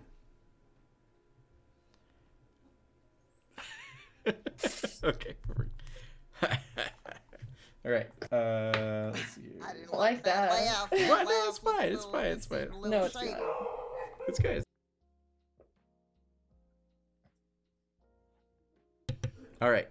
First one up is going to be Shiva, who is giant, large, and in charge. Very, very beautiful. Very feminine and everything. It has 2 giant cannons. Great. Yes. As it goes over and points one of the cannons actually to, it seems like Cayenne, and then begins to charge up and then fire. Now, it's not there are giant cannons, but there are also tiny little ones, and the tiny little ones are going to actually fire at Cayenne currently. Does a 7 hit you? the 7? No. Okay, well, great. All right. The second one's going to go for Azuma. Does a 22 hit you? It does. I'm gonna use my reaction to parry. Okay. Is that like half damage, or is that... Actually, you know what? Hold on one second. Let me take a look over here, cause you know what? It's the same thing. So I'm gonna use my superiority die that basically allows me to roll so I can reduce that damage that I'm about to receive. Oh, right on. Okay. So the damage, the full damage you would take before all these shenanigans would be 15. All right, let's see with this here D8. That is a 8, so that means that that's just 7 points of that damage that I'm going to take. Okay, perfect. All right, so after that is actually going to go to Cayenne. Actually, hold on. Sorry. It was her, then it's going to be Reaper, because Reaper was 15 for initiative. Okay, so my turn, yeah? Yep. Oh How wait, big- hold on 1 second, because I just realized it's superiority die plus 2, so that means that it was 10 points. They got reduced. That got reduced, so then that means that I get 2 more points coming back to me. Perfect. That works. Good. Good. Reaper. How big is this thing again? Like 75 feet tall, casual 75 feet tall. Casually, yeah? How far away is it from me? It's going to be about 40 feet away. 40 feet away. Fuck.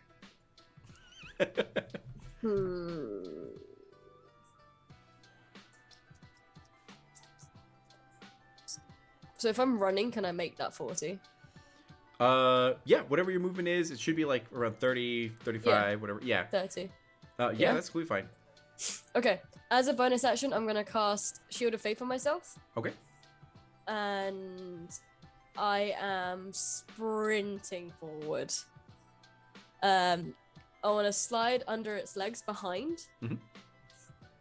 and then lay my hand on the back of their leg or whatever, like just to touch. And I'm gonna cast a 3rd level spell. It's like it has of- a giant like flap, and you're like, yeah. Nah, yeah. I'm gonna cast where is it? Inflict wounds. Okay. Which is to hit. Come on. Come on. What was the AC? 15? 16. 16.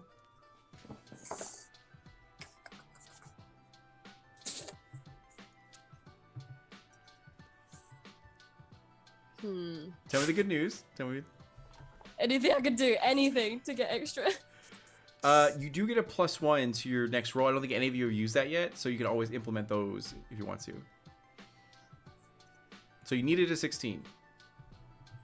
Fuck.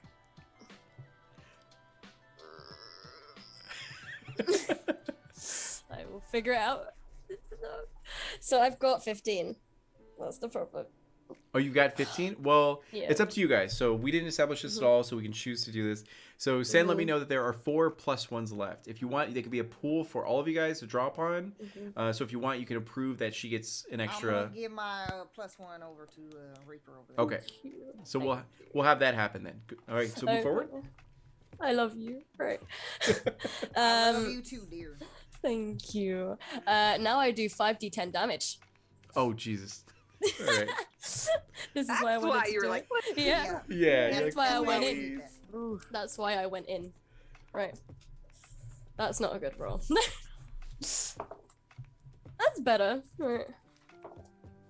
That's a crit. Come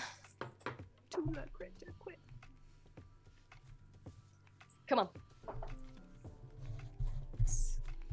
I can't think. 23 damage. 23. Okay. What damage is it though? Whew. That's a lot. Necrotic. It's necrotic damage. Okay. Mhm. Perfect. And then anything else for your turn?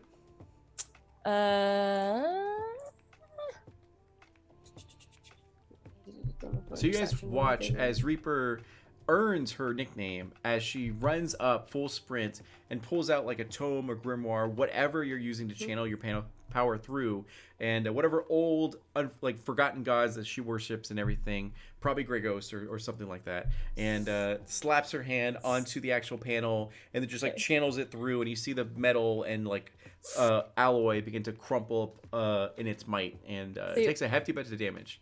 One thing I want to ask is that because you said I slapped it, right? Does that count as melee? Sure. Yeah. Okay, then I'm gonna use one of my channel divinity points up, and I'm gonna do an extra 15 points of damage. Okay, go for it. All right, so let me see. So that is 38 in total. All right. After that, my poor Shiva. Oh my god. All right. So Sorry. no, you're fine. You're fine. It's gonna go to Azuma. You crack your So- knuckles and then. So Azuma basically makes sure that she's ahead of everybody else. She said, "Now that baby right there is now an honorary member of Eagle Fang. The glasses are You off. mess with Eagle Fang, you're gonna have to deal with me." And then you see Azuma basically take like the lapel of her jacket, and somehow with such grace and the least amount of effort, all of a sudden she rips off her jacket and her top to reveal a sports bra, but you'll see on her back the largest, most very detailed tattoo of an eagle with fangs, and she tosses it to the side, and then she you see all of a sudden where the alloy starts to change on her their arm. She's using Eldritch Maul to basically hit, since that thing is not technically in range, to do an extra that's a bonus action, an extra 1d6 of force damage if it hits. I just want to I'm add something pretty sure- narratively, Yes. that when you take off your jacket and throw it, it's like super light and everything, and then when it touches the ground, it's just like like a Rock Lee or a Dragon Ball Z thing. All right, go for it. So when that happens, she's gonna go ahead and basically kind of like a Fantastic Four style, go ahead and uppercut with her extended arm, and I'm assuming that a 25 would hit, said Shiva. Yeah, that hits. All right, so we're gonna go ahead and do that right there. All right. So that's only 7 points of damage. So I thought that was gonna do a little bit more than that. But you know what? Hold on there. We're gonna use another superiority die. I believe I got. And was that the force damage as well? The. Oh yeah. Oh, you know what? Hold on. You are absolutely correct. We're gonna roll that 1d6. That again, you know what? I need to stop rolling on D&D Beyond. That was only 1 extra point of damage. That was only 3. I don't see a problem with that. So, That's fine. we're going to do a superiority die to at least try to knock this thing prone. So if you can roll me a DC of 15, and let me know what happens. It got a 9. That is perfect, because now Shiva is prone. So that upcut, So this you giant- see that thing just go. So even though it didn't do a lot of damage, it still packed a punch. So we're gonna see that you head over to this creature and maybe like Kill Bill, the sort of like 5-finger, or what is it called? 7 point of death or whatever. Yeah. And then sure enough, even though it's robotics, even though it's a machine and all that kind of stuff, it still works as it falls onto the balcony, like cracking a lot of You just gotta know areas them of it. pressure points. Exactly. You know, I learned that from Chill's Monastery. Oh, So just so you know, chills. yeah. You can't go wrong. So you see this giant like mechanical form fall onto the actual balcony, which is cracking and crumbling, but it still seems to be maintaining its weight. So after that, anything else for you? Let's see. I'm trying to make sure here. Oh, hold on 1 second. I'm trying to make sure that I can technically do this, because this is my first time testing this out right here. Now, nope, I can't do that because that is a said bonus action. But however, I do have an action surge. Go for it. So This is I'm time gonna to go pop ahead and everything, I'm gonna go yeah. ahead and use that. I just had to make sure that the flurry of blows that I was gonna rain upon this thing. That's a bonus action. I already used my bonus action, so now I'm gonna go ahead and do that action surge so I can try to hit again. Sure. And it is prone, so you do get advantage when you're attacking. Thank you, because that was only gonna be like an 8. That was not good. So that's much better. That is a 12, 22. Sorry, 22. You hit. All right. So Please we're gonna curb go stomp ahead the giant robot. All right. So now that it's prone. All right, I like that damage right there. So 13. So then basically what you're going to see is she's going to go ahead and is there any other area that she could jump off of, like where she can do like a full Yeah, absolutely. There are definitely like pillars and other ships and everything like that you could. All right, so and other vehicles. Yeah. So she's gonna go ahead and run and try to get up on top of that thing, and then she's gonna go ahead and do a frog splash and rain down upon Eddie Guerrero. Yeah. Yes, frog splash on that Shiva there. Perfect. You do so 13. with fury. 13 damage. Okay, yeah. 13 damage. Perfect. And then after that, it's gonna go over to Cayenne. Gonna pop the boobies, and then my cannon's gonna shoot forth The titties of onto terror. Shiva. Shoot forth onto Shiva. And with my other hand, I'm going to take out my mountain of alcohol-soaked frozen white rice. Take a bite. Because it's all 3. Or all 4. I was trying to get everybody in there. And then dexterity saving throw, I guess, because it's gonna pop out onto Shiva. So maybe dex save. Okay, it got a 13. All right, it fails. It's going to get 14 points of fire damage, and then next. Oh, I guess that's fine. And then, would you consider Shiva large or big? Gargantuan, I would say. 75 feet tall. Okay. Well, then I can't do that. Then I'm going to, after I eat my mountain of frozen alcohol-soaked rice, I'm going to burp forth fire from my mouth and do, I'm assuming, a 20 hit. Oh yeah, for sure. 3 points of fire damage. Damage is damage. You're good. It is cracked. It is broken, and it is in pieces, but slightly up. And conveniently, it is Z's turn.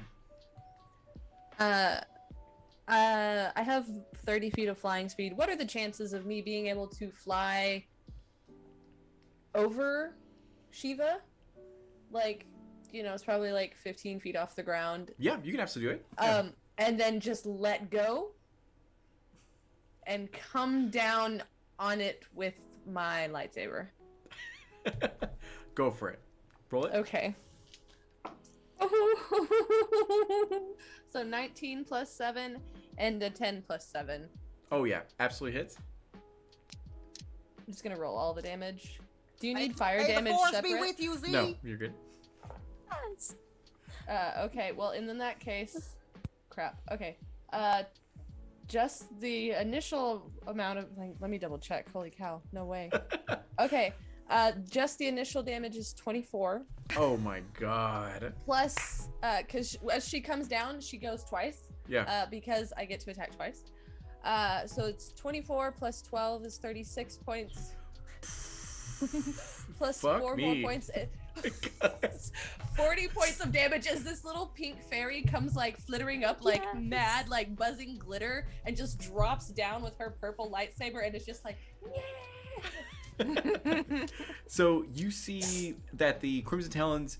Now, how I did this was that they're also fighting this thing and trying their best to do damage to it, which reduces the health pool or whatever. But you also see you guys really being the main characters of this anime. The horror, like gothic sci-fi horror magical girls, as you guys are all like full blown beating the shit out of this giant robot and everything. And sure enough, it explodes in fire and flames as you slice and dice it, stab into it, blow it on fire, yeah, everything. And it explodes into fireworks and everything.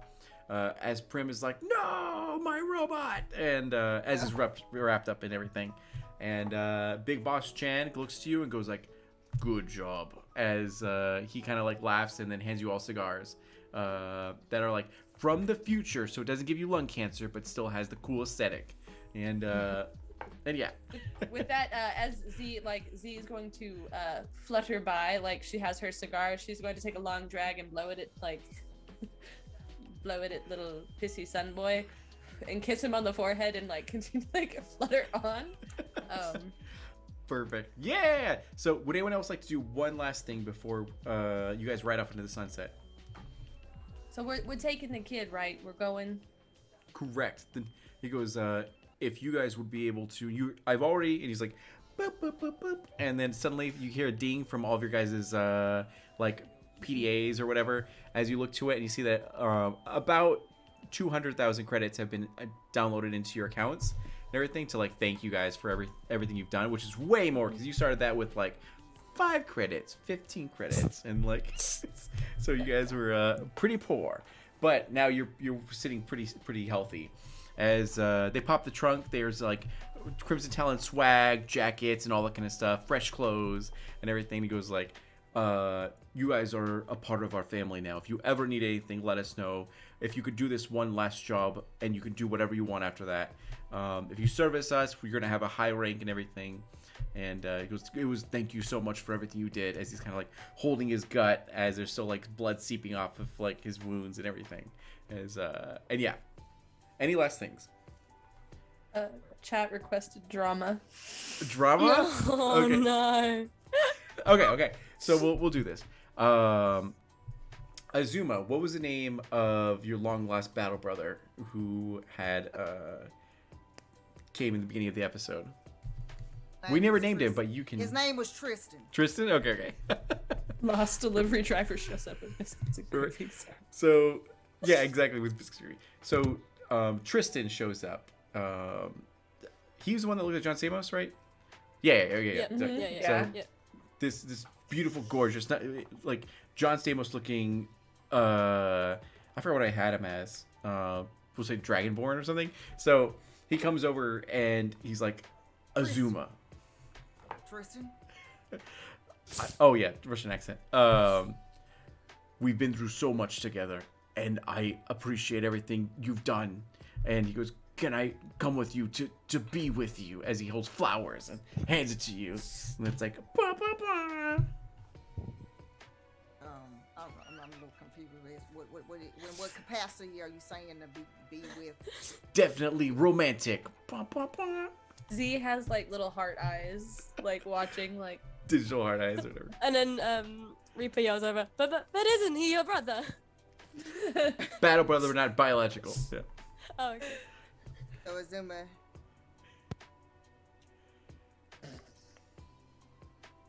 Tristan, I hate to break it to you, as I hate to break your heart, but my heart belongs to Eagle Fang.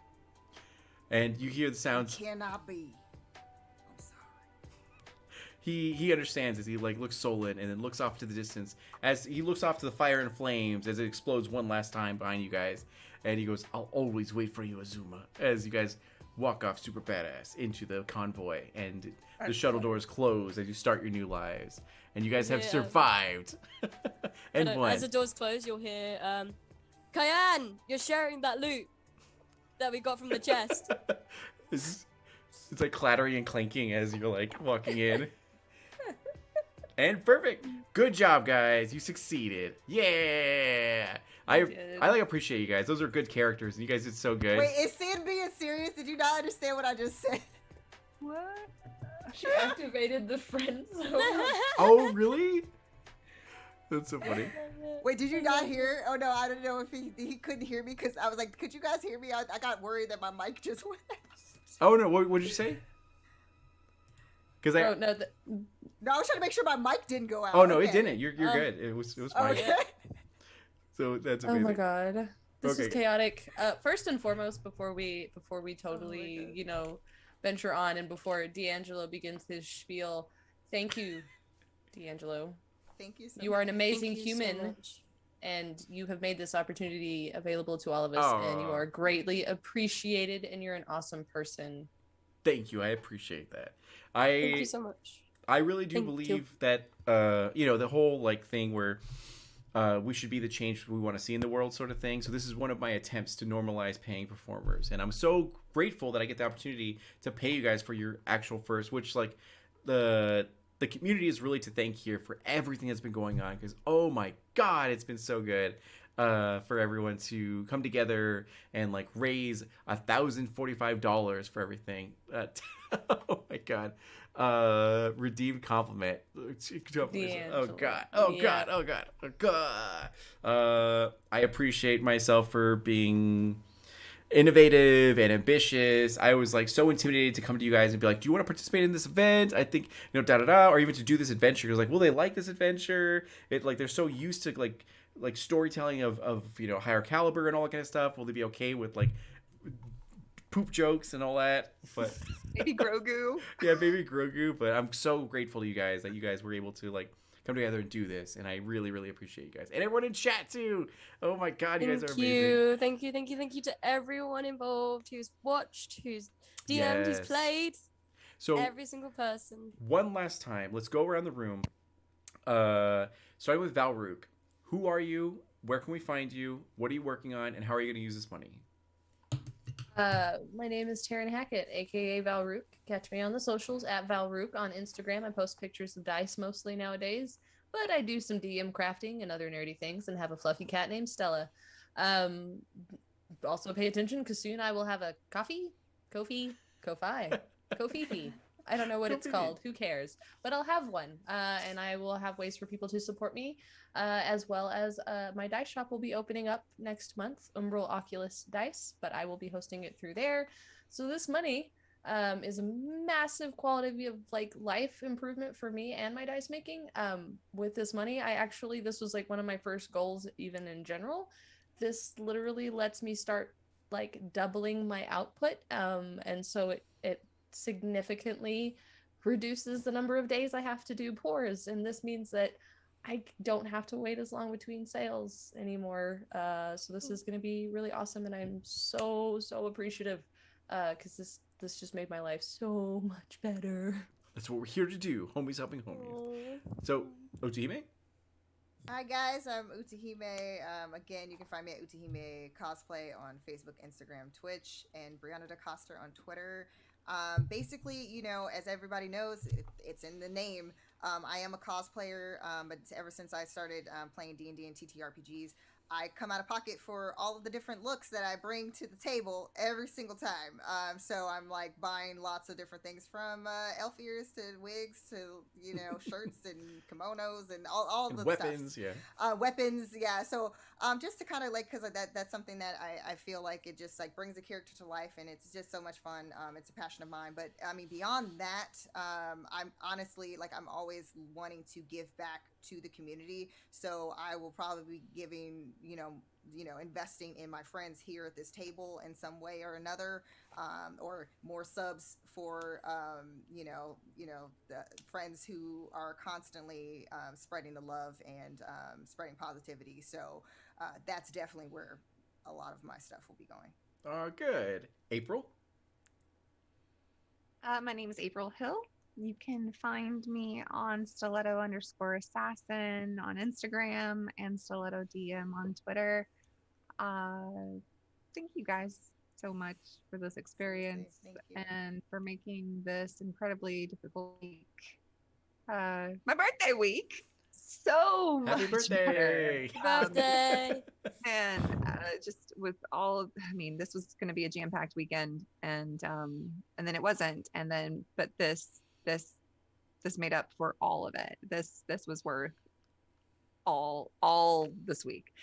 So love you guys so much. Thank you everybody that donated. Like, holy cow, I need to get to painting and getting more sets made, because we've got a show coming up that's starting up again soon, and I'm ready to blow you guys away with some more sets and let you all play in my little Fallout world. So really That'd be appreciate so it, good. Lily, so much. So thank you, and thank you so much, D'Angelo, for setting this up and Of having like course. such amazing, like mind-blowing ideas. Like, you were such an insanely incredible creative Oh, that has thank you. No. great ideas, and everybody should listen to you all the time because you have great ideas. Oh my god, it's amazing. His wife is listening somewhere going, or fiance is like, I know, right? Like, well, hold on. You want to eat No, expired you're not yogurt gonna put today, it out. always. Oh my god. right? And then, okay, Rising Valkyrie. Yes. My name is Jess. You can find me at Rising Valkyrie on Instagram. I have a few streams set up that I'm going to be in at some point. You'll see when, I guess, on my Instagram or my story or as a post itself. Honestly, I am in shock. I'm shook. I'm shooketh by how much you guys have contributed tonight. Honestly, like it outblew my expectations. Honestly, thank you so much, and thank you to the players, wonderful people I have played with tonight, and also obviously our wonderful DM. Oh, of course. But yeah, this money's gonna help me actually meet some amazing people that I've only met over the internet at some point, hopefully, and make some human connections after COVID. So thank you all again. Thank you guys so so much. Of course. And this was, once again, Homies Helping Homies. That's what we're here to do. You guys are our homies, and you helped us, like, tremendously. We really appreciate it. We're going to make this a monthly series. If you ever want to participate in it, if you are also a tabletop RPG performer of any capacity, you deserve to get paid for your hard work and talent and expertise and everything. So please, like, join the Discord. Let me know that you want to participate. I'll, like, book you for, like, one of the months that we do it. That way we can help change and normalize getting people paid and everything. So thank you again so much for everything. We're going to go ahead and sign off, and I hope you have a wonderful week ahead of you, and we'll see you all later. Bye!